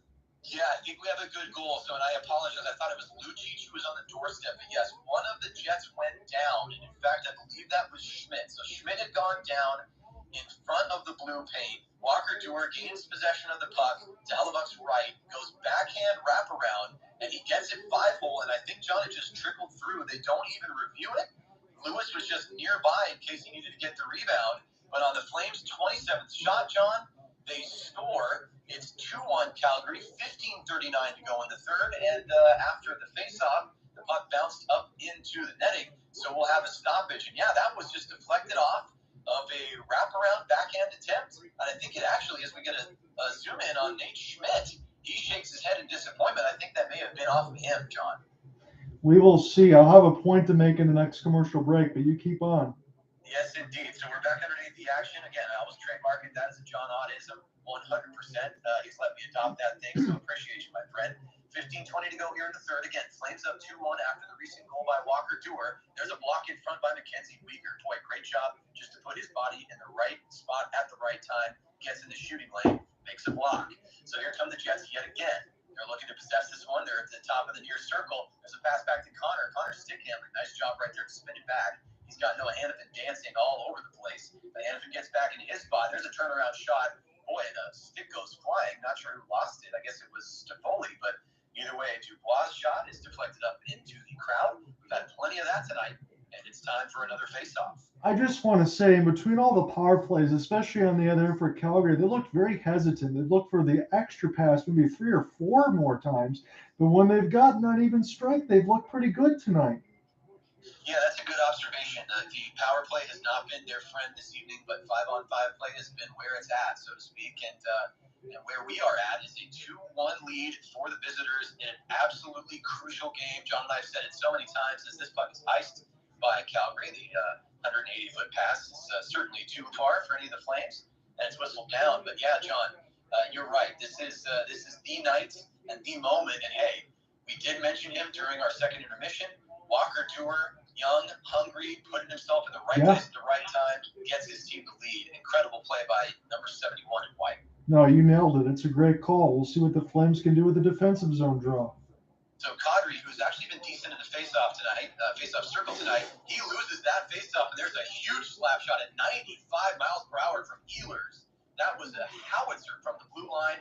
It actually sent Markstrom to his backside, but luckily he was wide of the cage. So here come the Flames the other way. This one is taken out, though, by the Jets, and then Zadorov chops it down in the neutral zone. Flames are at the far half boards. The centering attempt is deflected away, but the Flames will come away with it. That's Zadorov yet again. He goes to Kadri in the far circle, and Kadri promptly turns it over. Unfortunately, that has been a repeating theme for number 91. Now the Jets will dance and spin this one in. A centering pass goes a little too far for number 5, Brendan Dillon, and his pass goes back behind Markstrom into the trapezoid, and it's taken by Nikita Zadorov. So again, Nikita Zadorov scored tonight. His shot and goal was wiped away by a goaltender interference, and so it could be 3-1 Flames, but either way, the Calgary Flames and their fans will certainly take this 2-1 advantage with 13:45 to go here in the third. I'm Cooper Hopkins alongside John Ott. We've been trading off, and as the resident Flames fan, John's been generous enough to let me take the third period, and if there's more, I'll probably stick with it on the play-by-play, and John's got his intelligent analysis as ever. And we have the puck now in the to the near boards in the Flame zone. It's held in by the Jets, but nice job by Rasmus Andersson to take a pass out of the air with his stick blade. And now here come the Flames with a partial 2-on-2 the other way. A snapshot goes well wide on the glove side of Hellebuck. And this puck is going to be backhanded up into the netting by Mangiapane, who was the Flames' first goal scorer of the night, and will have a face-off. Well, the Flames have the lead in a game that they have to have right now. Again, we can argue the fact whether 2 points, whatever the extra point on the other end. Flames have taken the lead. The fourth line is the one that's got it done. I think the fourth line and the third line of defense has been the best lines for the Flames. Their even strength play has gotten it done. When will the Jets find their answer and their push? Because every time they get in the offensive zone, and I just see the names that we've mentioned, they look dangerous. And when they get some shots, if it hasn't been for the play of Markstrom, we might be talking about a completely different narrative. Yeah, no, there's no question about it. As much as Walker Tour deserves his credit and Backlund and Mangiapane on their goal-scoring sequence, they certainly deserve a tip of the cap, which I always try to give. It is Markstrom, bar none. He is at the top of the heap, really for both teams. His play has been exceptional. He's played his best hockey at the most critical moment. And, John, I'd be lying. I was actually, I think, a little more relaxed when this game was still tied. For some reason, now that the Flames have a lead, the heart rate has decreased, my friend. So you gotta keep talking me off the ledge here. I gotta do some deep breaths in through the nose and out through the mouth just to keep myself focused here. Yeah, you're forced to do that on the play-by-play. Otherwise, I'd be worried about you. But I think as I'm watching this along with you here, Cooper, I've forgotten to take a breath a few times because I'm locked into this one right now. And we don't know who's going to take it, but every time we tell you about a critical game and how much it matters, this is the game right now. And now we really mean it. There is no coin flips anymore. This is the last of the runway. If the Flames do get this win, their season will stay alive. Yeah, absolutely right. And you know what? We were talking about how we're getting our money's worth. The entertainment value has been high. Well, not just for the two of us, but for any hockey fan who's tuning into this thing. They are certainly getting a show here. This has been a well-fought, well-battled hockey game with physicality, special teams play. Whether or not you want to comment on the quality of those power plays, that's a different story. But we are back into the action here with 13 minutes to go in the third, and the Flames nursing a 2-1 lead, and Lewis gets tripped up right there. It's going to be Brendan Dillon, and he makes no argument. He just looks to the sky, knowing he got his stick into the skates of number 22 in white. So, John, we were just saying, maybe the quality has left something to be desired when it comes to power play efforts for both teams, even though at least the Jets have one. But this is going to be, I think, my friend, the sixth power play of the night for Calgary. Can we ignore that trip and just play on? Boy, I guess, because you know what? I'm almost more nervous now. Look out, because defenseman Nate Schmidt might get another breakaway on the penalty kill. So look out, Flames. Here's Elias Lindholm. He actually wins a nice, clean face-off in the O-zone, and the Flames will have possession here. They only have their 5 shots on 5 power plays. Again, this is their 6th man advantage of the night. 12 seconds have elapsed here. Elias Lindholm cycles as Rasmus Andersson gets the puck back. Now he's going to send it D to D. There's a slapper that is caught right out of the air. That is snared. An 86-mile-per-hour hot shot from Toffoli. Good job by Hellebuyck to see it, grab it, hold it. Face-off upcoming. It might just be Teapot's second shot of the game, but he's looked a lot more noticeable in this third period. And we talk about the big names. You're going to need to see more of that if Calgary wants to win this. Yeah, you're absolutely right. And Toffoli, I think he's shifted into a different gear here. I think he knows he might have to create a little more for himself, and he tried to do so right there with that 86-mile-per-hour slapper. So 20 seconds gone here, and Toffoli, speaking of which, he keeps the puck. And John, boy, we should have a whiteboard out and put check marks down. How many pucks have become souvenirs tonight? There's another one up and over the glass. So I think this faceoff will come in the neutral zone just outside the Jets' blue line. Yeah, I know we only have 2 hands. There's been 11 power plays now, and that's the 8th puck over the glass. Look at you. You know what? I was not expecting to get an actual count there, but you gave me the actual count. So this is why John Ott is the true expert, friends. If you're listening to this one, you're in for a real treat. And we're in for a really exciting finish here as Lindholm tries to find Mangiapane down low. Mangiapane lets the puck bounce off his stick, though. It's all the way back to the blue line. And Andersson, 40 seconds gone on the power play.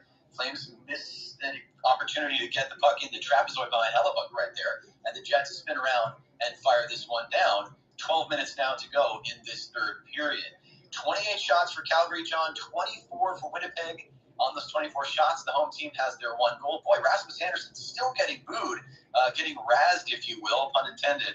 But the Flames have their 2 goals on 28 shots. They try to get this puck down toward the crease where it is taken by the Jets and cleared yet again. So one more power play here with not much to speak of in terms of high danger chances, but the Flames still have 45 seconds to work with. But you can't work if you're going to let someone break away the other way. Now here comes Richie trying to chase down one of the Jets, trying to get a number there, John. I think that might be Mangiapane. Either way, the Flames, again, struggling just to hold possession and set up in the O-zone. They're going to send this one in from the red line at center ice. And I think that one deflected potentially off of someone on the player's bench, or maybe the Flames are offside. Either way, one of those strange whistles. And, Mangiapane almost sprung with a breakaway right there, John. Again, this would be a 5th breakaway opportunity, short-handed for the Jets. I mean, what I don't understand, we talk about all the extra passes. You're playing so well on even strength. Why are you overthinking things? Fire pucks at Hellebuyck. You're doing a good job on him tonight. But here's my favorite one, Lucic taking the draw. Yeah, and this is on a power play, by the way. I want to point out this is essentially the entire 4th line. So we're looking at Lewis, Lucic, and Dewar, along with Andersson and Meager, the blue liners for the Flames. Yeah, this is your current power play unit. But I guess because they have the go-ahead goal, why not? Darryl Sutter, put some trust in him. I love it. Just mix it up, my friend. So now 5 seconds to go in the power play, and are we going to get an interference call here, John, or is that just yet another puck up and out of play? I think this is yet another puck. I certainly hope we don't get any more penalties. This has been a little ridiculous. Yeah, it's been not throughout the entire third period here, as we have 11 left. Really, during this power play in particular, it's just been so choppy. So that's the past 2 minutes and change. Again, the Flames do have 5 seconds left to work with, but we'll see if Lindholm can maybe get, it's Trevor Lewis. So that 4th line is still out there. Lewis with a nice face-off win right there, but apparently he went early. Boy, John, this is just herky-jerky right now. And if the play is whistled down, they'll do this face-off again. Yeah, if we're pulling on the rope, both teams are pulling really hard, and it's going everywhere. Yeah, so I think Dewar got that face-off. He actually won it. Now the puck's loose. And Hellebuyck finds it before Lucic can slam it home. He gets separated from the goaltender by assistant captain of the Jets, Josh Morrissey. Luckily, no fisticuffs there, but I do believe the power play has expired. And this is a quick look at Hellebuyck's last 7 home starts versus the Flames. .941 save percentage, 6-0-1 record, just a 1.68 goals against average. He's good against Calgary. Maybe that speaks to the point of why they tried to move it so much on the power play, but I don't think you overthink things right now. Darryl Sutter's certainly not using the fourth line on the power play. Yeah, and again, the fourth line's still out there, and they win yet another ozone draw. Nice job right there by Weegar to dance one of the Jets. He gets it over to Anderson. Anderson with a bit of a feed to Dewar. Dewar holds, so I think Anderson wanted that pass back as he was pinching in from the near boards. Lucic has it, looks to center to Dewar. Dewar cycles back. He's got Morrissey on him, and he was setting up Lucic, but a nice job breaking up that pass right there. I think that was Blake Wheeler getting in the way. Yes, it was. Rasmus Andersson chases the puck down in his own end, but can't get it out cleanly. 10 minutes, 25 seconds to go here in regulation. The Jets in their home blues moving right to left on your radio dials. The Flames in their road white and reds moving left to right. The Flames now lead on the shot board by a count of 5 as the puck is bouncing around in the Jets' end. Nice forecheck there by Dube and Lindholm. We saw that combination earlier, numbers 28 and 29, keeping my broadcaster eyes sharp. And here is a break-in attempt right there, and Markstrom closes the door on Nemesnikov. I think he was looking 5-hole, but Markstrom squeezes that puck and gets a face-off.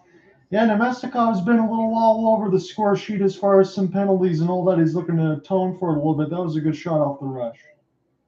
Yeah, it was. I think kind of like what we've seen Toffoli do here. He got a little bit of space, took what he was given, just made a solid shot attempt, thought he might have a chance of beating the goaltender, but the way Markstrom's playing tonight, that was a nice, solid save from the big Swedish netminder. So now we are inside 10 minutes to go here in the third period. Flames up 2-1, courtesy of their second goal. That was by Walker Dewar on a backhand wraparound that bounced in off of the stick of Nate Schmidt. Again, the odd stat of the night, Nate Schmidt has had 2, not 1, but 2 breakaway opportunities tonight for the Jets. Both were while he was killing penalties. So we will talk about that one way or another when we close out tonight's coverage. And the Flames, with the puck bouncing toward the Jets' end of the ice, will go for a change on the fly. They pick the puck up now, the Flames do, in their own end. Flip this one to center. That was on Mangiapane's stick, and now it's a 2-on-2. Huberdeau holds, looks to center to the trailer, and that shot is in, John. Huberdeau with the apple, and it's Nikita Zadorov. He gets that one that he wanted, and he does the Kobe Bryant swish to the back of the net, my friend. 3-1 Flames. And that's all we want to see on the other end. It's Huberdeau. Make the pass that you're supposed to make. That's an absolute dot there for Zadorov. As you said, he loves to play on the rush. Perfect opportunity. Zadorov makes no mistake. Boy, he lifted that wrister over Hellebuyck. Perfect chance. And the Flames take a 2-goal lead.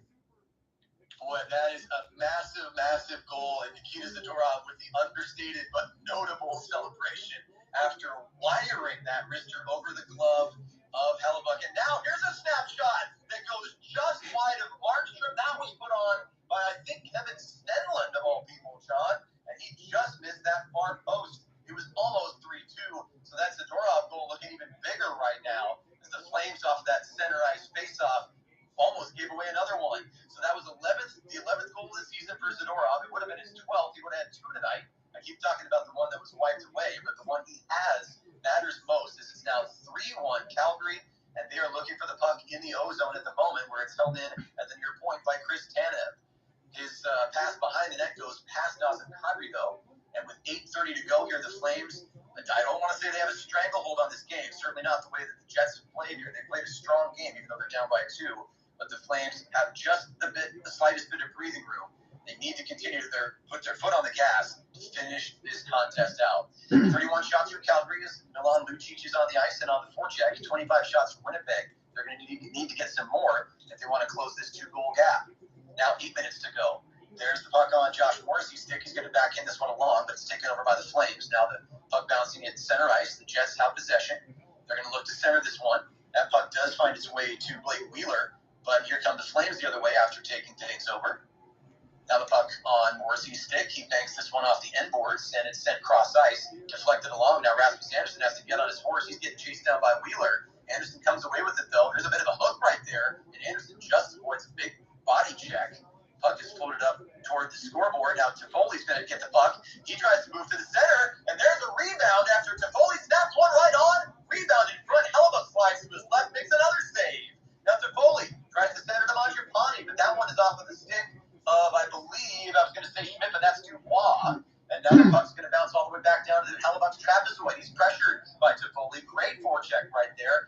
10-12 to go in the third, John. The Flames with some life here. They're going to make a change on the fly. The visiting Calgary Flames are. This one's picked up near the players' bench. The Flames have it. Nazem Kadri tries to send it along the far boards, but it's picked up by Winnipeg. Puck is passed along by Sandberg. And now just at the blue line, the puck's lost by Winnipeg, so the Jets are going to have to go for a change, and the Flames have a chance to take over. Bouncing puck at center ice now. Coleman was chasing down initially, then there's Kadri. But here come the Jets the other way, up the near side. It's going to make that Adam Lowry. I haven't said his name all that often tonight. He leaves the puck for Connor. Connor gets plastered against the glass by Nazem Kadri. And Connor's still in that spot behind the glass. He gets knocked down by Stetcher. No penalty call. Looked a little sketchy there. Thought there might be a cross-check, but no whistle. Puck bounces out in front. There's a snapshot right there. I think that one goes wide. Markstrom almost called into action. He was leaving a bit of that net open there, John, trying to make himself big. But the Jets go just wide of the cage yet again. Jets are starting to run out of time here, John. 6:12 to go in this third period. And a bouncing puck is right to Markstrom. He has to dive forward. His Niederreiter was streaking in, and Zadorov's in the way there with a big smile on his face. You know, number 16 in white is feeling good about his play this evening. I think I stared up to the sky, admittedly, on the previous opportunities. We're going to be going to a commercial break because that net was open on Markstrom off that back pass near the right side slot, and that just got fired wide of the right post. And a little F-bomb on the other end. You can read the lips on that side as the Jets know they missed a chance. What I was going to say here, Cooper, is we're in the commercial break now. That second goal and that Zadorov celebration, that was excellent. But it certainly seemed to maybe take the shackles off of the Flames a little bit. They seem to play free and loose in the last few minutes. Yeah, you know, and we have to remember that, yes, these are professionals, but they're also people. And, you know, it's like if you and I are feeling the nerves, if we're feeling a little tight and tense, I don't care who you are, even if you try to bottle it up and bury it and pretend it doesn't exist, you know, there's gonna be some nervousness for these guys. And they luckily, John, first of all, I think you're right. Second of all, I think that they were able to play well enough to give themselves the opportunity to play freely, which is what I think you're observing.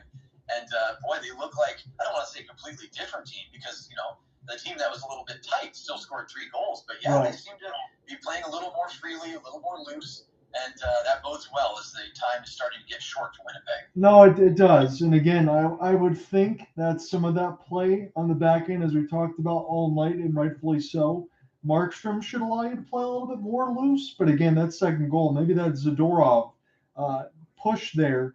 We talked about Zadorov and maybe the likelihood of needing somebody like that. Well, hey, that's a big-time goal, Cooper, on that side. And you love that push in the offensive end and the supreme confidence. That's a good job by Zadorov there. That's a hell of a shot.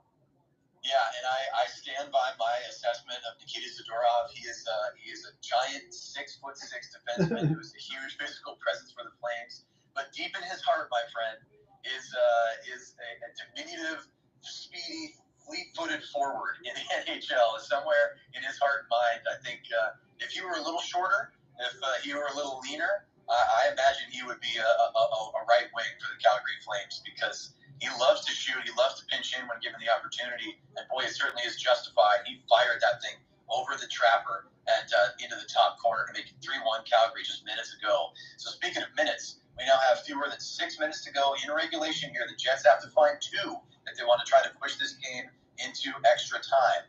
So now it is officially 5:40 on the clock in the third. Flames leading 3-1. There's a puck that's sent too far down the ice, and the Jets are there first. That is an icing call. So the faceoff will come near Markstrom. So now 33 shots and 3 goals for Calgary, 26 and 1 for Winnipeg as Darryl Sutter looks on. He knows what's at hand. Again, I see a little nervousness on his face, but these players feel a lot more calm. This is big here because Calgary can get this tiebreaker, and this matters more than anything right now. Yes, indeed. And, some folks might look back and think about what could have been had the Flames beaten the Chicago Blackhawks last night. But no matter, the Flames, at least at the moment, with 5.5 to go here and play whistle down, the puck was played with a high stick. At the moment, Flames doing what they need to do to not only keep themselves just in the conversation, but really put themselves in a spot to potentially take a wild card berth. Yeah, let's talk about it. Even off the back-to-back, you're going to play in Winnipeg. They know what they need to do on that end. This is not an easy win to get. You have to give Calgary their full marks, even when you don't on certain times. You can't discredit them for something like this if they pull it off. Yeah, you're absolutely right. And now as we close in on 5 minutes to go here in the third, the Flames look to pick up the puck in the neutral zone, but it will be taken by the Jets. The puck right there on the stick of Ehlers. And Ehlers goes cross ice. Now the puck bounces through the slot, and there's a shot that was 5-hole bound. But again, Markstrom closes the door. Not the fastest shot, but an accurate one. And big number 25 in net in white says no yet again. So yes, here we are inside 5 minutes now. The Jets really making a push. This is what John mentioned several minutes ago. Ehlers still on the ice. Now here's some room for Winnipeg. Puck loose. Snow Angel by Markstrom. Almost every player is down in the crease. Now Morrissey going after Weegar, whose helmet is off. Play is whistle dead. Markstrom makes another massive save. Man, there was nowhere to go to make that save other than make a snow angel. Markstrom had the entire weight of the world on top of him and still kept that puck out. I kept talking about, is this his best game of the year of the last couple broadcasts that we've done? Well, certainly right now in the moment, Markstrom's answered the bell all night, none bigger than that latest one. What a stop by the Swedish netminder as we go to break. Absolutely unreal. Although at this point, I shouldn't be in disbelief. I should just be flat out believing it. Because Morrissey comes in on his forehand. Markstrom makes the right-hand save. The puck's loose in front. Morrissey has the awareness to get another backhand rebound attempt. Yeah. And Markstrom falling backwards makes the stop with basically his left bicep. Unbelievable. From about 3 feet out. 2 point-blank stops on Josh Morrissey. And Markstrom continues his absolutely incredible night, John. What more can we say? His play has been truly remarkable. I know we'll mention this as far as the story, and I'll throw it in there, but as far as people that are just listening to this now or whenever they get this late, you'll look at the offshoot and you'll say you're 1 for 11 on the power play, and that'll be your main narrative. Everything that's lost in all that is the Winnipeg Jets have done fabulous work throughout this game. They should be ahead in all likelihood. Even though Calgary has 3 goals, this could easily be a 4-3 type game. What's lost in all that, if you just look in the box score, Markstrom has stood on his head, been the exact reason why the Flames have been able to stay out in front. So don't lose in all of that, because as disappointed as some of the fans are, maybe rightfully so, against the Blackhawks, who's to say you were going to get this type of performance for Calgary against Winnipeg? Well, they've answered the bell. The goaltenders answered the bell, and the fourth line has played exceptionally well here for the Flames. I'm very impressed. Yeah, I agree with every single word you just said. And you know what? Let's not gloss over the fact that Darryl Sutter is impressed with his fourth line as well, because he put them out there to finish the entire power play, and with good reason. With the kind of jump that they've had, they deserve more ice time, and they're getting it. But for the moment, Lindholm and line 1 are out there for Calgary, but Lindholm promptly loses a D-zone faceoff. There is a very tight angle shot. Boy, Morrissey certainly wants to get his tally, but Markstrom denies him again. Great stop by 25. Add it to the list, and we'll have another faceoff. So I know, admittedly, video and audio feeds, you're hearing us talk about it. We're looking at the video feed on Sportsnet, everything for Jacob Markstrom. At least about 5 of those could have been goals. No question. Yeah, I cannot wait to rewatch the highlight packages of this game, because it's going to be 75% Jacob Markstrom making massive stops. Now, there's a puck out in front that he coolly paddles aside. He was sneaking right in toward the left side of the crease. He just swats it away like a fly. 4 minutes, 20 seconds to go here in the third. Hanifin battling for the puck with Lindholm. Also in there for the Jets is Lowry. Now, the Jets do come away with it. It's on the stick of Mason Appleton. He cycles back with the puck from the top of the crease. From the top of the circle, I should say. The puck bounces into the crease. It's turned aside by Markstrom again. And Hanifin battles for the puck in the far corner. The Jets come away with it. Yet again, it's on the stick of Mason Appleton. He holds. He cycles it back in. Now the Jets, with possession, get it down low. Good job right there by the Flames defense to keep that thing going wide of the net. That was Lindholm in a defensive position, but the Flames can't clear. Here's Morrissey. Boy, he really wants one. Backhands it in traffic. Markstrom, another stop with the glove. Here we go. Players flying everywhere yet again. This just hasn't stopped now. Toffoli's trying to get on the X. I don't see who's on the bottom of the pile there near the left side red line, but it's getting crazy again. It certainly is. Boy, Lowry getting mixed up with Tanev. Toffoli having words with I Morrissey. can't get a number, but I think that's Morrissey. Boy, Morrissey has been so noticeable, getting tons of ice time here. He is, shall we say, motivated, my friends. He's moving his skates. Toffoli doing just enough to bother him and not let him get off a fully clean shot. Boy, Tanev flies into the end. So does Lowry. Both teams very, very intense right now, John. I want to say this too, as we mentioned, we see Markstrom, he's pushing people away from his crease and he's throwing blows. Don't get in his area. He'll make you pay right now. I love it. Yeah, he is dialed in not only in terms of saving shots, but he wants his area to be clear of any opponent, and he will make sure that they get pushed out of the crease if they are there. So, John, we have 3 minutes and 43 seconds to go here in regulation in the third. Again, it's a 3-1 lead for Calgary, one that you and I are potentially just a bit surprised by, but the Flames have found a way here, and they have their 33 shots to the Jets' 32, so even almost in that respect. But the Flames are up by 2 where it matters on the scoreboard. Now the Jets in their own end are going to circle this one back. They hold at the moment, going to try to skate out now, moving right to left. Here come the Jets, taking it the length of the ice. That one is taken forward by, I think it's Scheifele. Yes, it is indeed, number 55 on his back. And now the puck is deflected out to the far boards where it's held in right there by Neal Pionk. The Flames do come away with it at this point, though, and chip it along the far boards where Blake Coleman's going to try to lift a stick. Now the puck bounces to one of the Flames. There's a snapshot turned aside relatively easily. I think that was off the stick of Kadri. And Troy Stecher pinches in from the near point, keeps it in momentarily for the Flames, just to kill a few seconds here at this point. I wonder when we'll see Hellebuck leave the net, because the Jets are still down by 2. The Flames actually get a nice takeaway at neutral ice, and they'll flip this one down toward Huberdeau in the far corner to Hellebuck's right. So the big goaltender in navy blue cannot leave the crease just yet. The Flames still with this 2-goal advantage and just 2.5 minutes to go here in the third period in Winnipeg.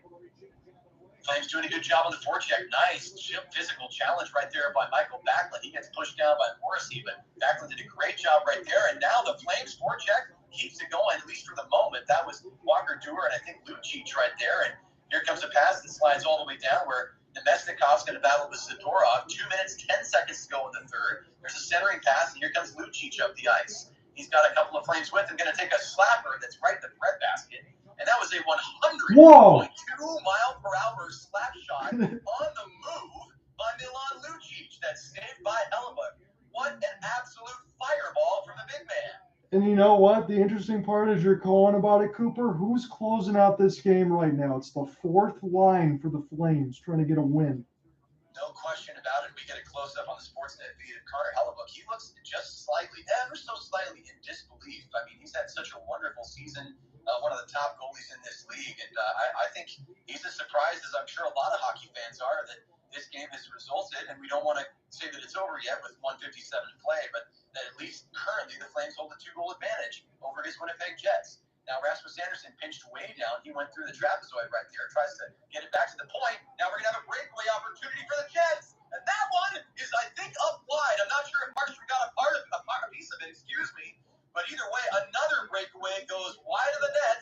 The Jets have missed a ton of chances tonight. John will have to touch on that when we wrap this game up. Just 90 seconds to play. It probably should be 3-2, but it's still 3-1 Flames. Will Hellebuck leave the net? We are yet to find out as the puck goes deep. Hellebuck's still in his crease, although he's out of it right now to play the puck. He passes it along. The Jets will try to break this one out. 1 minute, 15 seconds to play. One of the Flames goes down in neutral ice. That was Lindholm. It's passed back to the blue line where a slapper goes off Lindholm's leg. And Markstrom slides across as Hellebuck has left the net. But Markstrom certainly has it. He makes another stop, John. Absolutely fascinating performance tonight from number 25. Yeah, he is certainly locked in on the other. There was a shot opportunity for Ehlers, and that's the wrong guy to give a breakaway to, but he fires it wide just in the left side pane of glass. And then Scheifele from a severe angle, Markstrom says, no way. It looked like there's 2 of them in the net on that slide. Boy, you're absolutely right. And I'm glad the Winnipeg Jets are taking the time out right now because I need to collect myself. I can hardly believe what I am seeing with my 2 eyes. And for you, sir, you're 4. Because Jacob Markstrom has been, this is almost as if you went into the settings in the NHL Sports video game and moved all of the sliders to the right. He is playing like a superhero tonight. And that Ehlers breakaway, John, was a clean save for Markstrom off of the stick. So he actually got a piece of it to send that up and over the top corner to keep this game at 3-1. I mean, and then that tight shot right there, that was, I think, headed for the net. He slides across, makes another save. So 1:07 on the clock, my friend.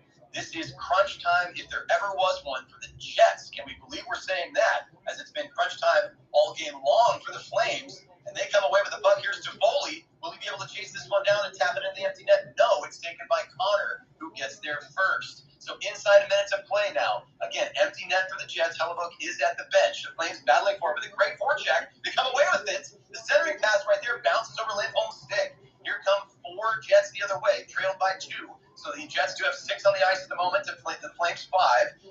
Markstrom tried to clear that one around the glass. The Flames have a couple of players down. They are going to have a chance to clear this puck, though. It's going to be on Tanev's stick. He floats it forward. It's all the way back down in between the crease at the Jets end of the ice. Now it is on the stick of none other than Pierre Luc-Dubois. The Jets skated into the Flame zone. There's a shot that's turned aside by Markstrom. That's his 34th save of the night. Just 16 seconds yet to play here, John. I'm seeing some fans clad in blue head for the exits. It's 10 seconds to go, John. The Calgary Flames are going to take this thing. 5 seconds on the clock now. The puck is deflected down toward Markstrom. 3 seconds. Call off the Dogs. The Jets circle away from the puck.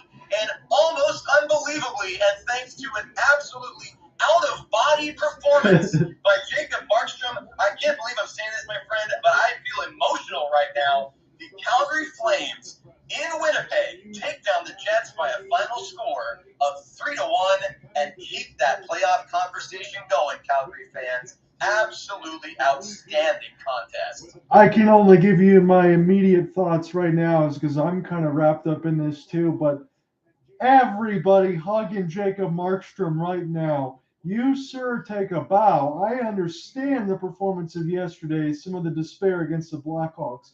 To come out off the travel, to play against a desperate Winnipeg Jets team and do what you did. That Kyle Connor slapper off the power play was an absolute bomb. And they had about 7 or 8 other opportunities like that should have won the net. But if not of the play of number 25, the Swedish netminder, you're right, Cooper. Keep the talks of the Flames alive in the playoffs, because if Markstrom can do even 80% of that, they can steal this thing. And as we said again, they own the tiebreaker after tonight. So talk about all the other narratives of the Jets about needing to lose this and that. All the Flames really need to do right now is take care of their own business. This was the most critical win of the season that they had to have in the moment, probably of the year, because of the tiebreaker with the Jets. That's who they're chasing, and they got it. What a game today. Yeah, I'm almost out of breath. I'm almost out of words. I'm so glad we've had a chance to do this tonight. I'm, very selfishly, but honestly, so glad that this was the outcome. And we'll save any other conversations for another day. And this is a special and deeply, deeply important win for the Calgary Flames against a team that is they're literally. No other team would have been more motivated to beat the Flames tonight than the Jets, knowing they essentially could have locked themselves into the playoffs, barring some change. We know the Predators are still in it. We've been through those conversations. But knowing that the Flames had to come into Winnipeg on a back-to-back after having just lost to the worst team in the National Hockey League, John. And that was the same goalie last night as it was tonight. But whatever place Jacob Markstrom went to bring that performance forth. I hope he rents a condo there. I hope he purchases a home and land there. I want him to live there forever, because this performance was transcendent. And truly, I think it's one that we'll reference for a long time. And I know it's just a regular season hockey game. This was a huge win for a Calgary Flames team that's had a tough year. They battled themselves more than anything else. And tonight, John, what's been so rare for us to say? I think they got better and better as this game went along, and they deserve that 3-1 win. Yeah, they did. And as you talk about it, you said it perfectly, but it's like he got rid of a poltergeist tonight, didn't it, for Jacob Markstrom? I mean, he was exceptional. Yeah, right, exactly. I'm not sure. Did he see a sports therapist? Did he eat a different pregame meal? Did he get something, I don't know. I can't even think right now because I'm so astounded. And I'm just enthralled by what he did tonight. And the fact that he was backed up by his teammates. And, when you have the likes of Walker Dewar, one of your youngest players on your fourth line, when you have your defenseman pinching in from the blue line. And again, and I know I keep hitting this button, Zadorov scored twice tonight, and ultimately he gets to keep one of those, and it was an absolute beauty. And two players, one of whom I think is your de facto captain, Mikael Backlund, making that pass when no one, not myself, none of the fans, Canadian Life Center, not Hellebuck, he makes the pass to Mangiapane, who finishes. Mangiapane's had an up and down year. Those were the Flames that made the difference. And let's give credit where it's due. At least Nazem Kadri, who we were picking on a little bit, at least he picked up his play tonight to get to kind of a neutral place. And who found the right pass at the right time was Jonathan Huberdeau. He was not absent tonight. He had that primary assist on Zadorov's goal. And I think once that hit the back of the net, the Flames knew they had it in control. You and I were still a little nervous, but that's the final. What a game it was, my friend. Thank you so much for doing this. This was a really special one. I know. I'm glad that we did this one. I know you told me before, as far as our coverage, we got to make sure we hit the most important things. I think on the schedule we've done so. I don't want to talk too in depth about the play before that from Huberdeau that led to the Backlund goal, because again, his pass was the primary for Zadorov that finished it off. With that being said, starting next week on Monday will be a 9:30 contest against Nashville after the weekend game against Vancouver. That's going to be our next broadcast, 9:30 Eastern against the Nashville Predators. That's going to have a lot of intrigue left because we'll see if Nashville has the last push in the tank. I understand what people are saying about the Jets and what's needed to happen. I'm going to tell you this right now. With this win, I'm just going to tell you what I believe. I don't think the Jets will be able to do it. They're going to lose a game in between Minnesota or Colorado. If they don't, well, then that's a hell of a gut check there by Rick Bowness and his squad to certainly shake off whatever woes, because they had this game tonight if it wasn't for Jacob Markstrom. But let's not forget those games against Minnesota and Colorado to end the year for Winnipeg. All these teams are tied at 98 points in the Central. So you can't assume that Winnipeg or the three teams that we mentioned in the Central are not going to have something to play for, because I guarantee you nobody wants to play the Avalanche in the first round. No, I agree with you 100%. And, as we think about the Flames moving forward as well, you can only hope that Markstrom, like you said, is able to retain some significant percentage of the magic that he found tonight. But also, you can't realistically expect any goalie on any team to continually steal games for you. And again, I don't think that he stole this game. I do think that the Flames improved their play over periods 1, 2, and 3. The Jets looked really strong in the first in particular. And they were good in the second and third as well. But I think that Calgary really upped their play and their intensity as the game went along. But this is something that you hope that you can bottle, but you also have to continue to get contributions from throughout your lineup. You're almost at the end of the regular season, John. And I mean, we can only hope that the Flames get the help that they need, right? They need the Winnipeg Jets to lose a couple of their remaining 4 games. Need the Preds to be a good start would be having Carolina take care of business against the Preds tomorrow. But this is an exciting start to the true final stretch run of the regular season. And I think that you'll get that. I just want to close out. I think that you'll get all those things if the primary stays the primary focus for Flames fans. You got 3 games left in the regular season. Get 6 points. You get 6 points, I promise you'll be in the postseason. That bold statement is exactly what I needed to hear, my friend. That's something that I hope, as we say from time to time, I hope you've spoken it into existence. Yep. But this was a really fun one. That's an understatement. I already mentioned it, I cannot wait to rewatch the highlight packages from this game, just to relive all those special moments and all the incredible moments from Markstrom in particular. And I'm looking forward to more games with you as we move forward and have fun with the Frozen Four. I'd love to tune in, so hopefully I'll be able to do so and hear your coverage as well. And like I said, go blue. But for tonight, just for me, I'll say go sea of red. That's all I got for you. No, absolutely on that side. So I'll finish that off this weekend, and then Monday again. If you want to be able to join me for that one, we were going to cover the Nashville game. So 100% I'll be on that on Monday. Absolutely, yeah. We'll certainly be in touch. I think given everything, we will find a way. So thank you, my friend. Go Flames. Oh, I'm losing my voice. All right. That's it. That's the signal. Yep. I'm so excited. I lost my voice, John, but I will be in touch. I'll have it back by Monday. All right. We'll see you. Okay, thanks, Bill. Yep. Hopefully I didn't just break Cooper Hopkins. We will see you tomorrow on that side in between the Frozen Four. I'll be here with Quinnipiac and the Michigan Wolverines, and then we will figure out whoever wins this one on Saturday. If it is Michigan on that side, if they don't play in the final, I'll still cover it. Admittedly, I'll be a little bit sad on that end, but take care. We will see you tomorrow for some college hockey and some Frozen Four, and closing out the championship on Saturday before we get back to the Nashville Predators and the Flames on Monday. That's my upcoming schedule. Hope you guys have fun with that. This is John Ott signing off. Peace.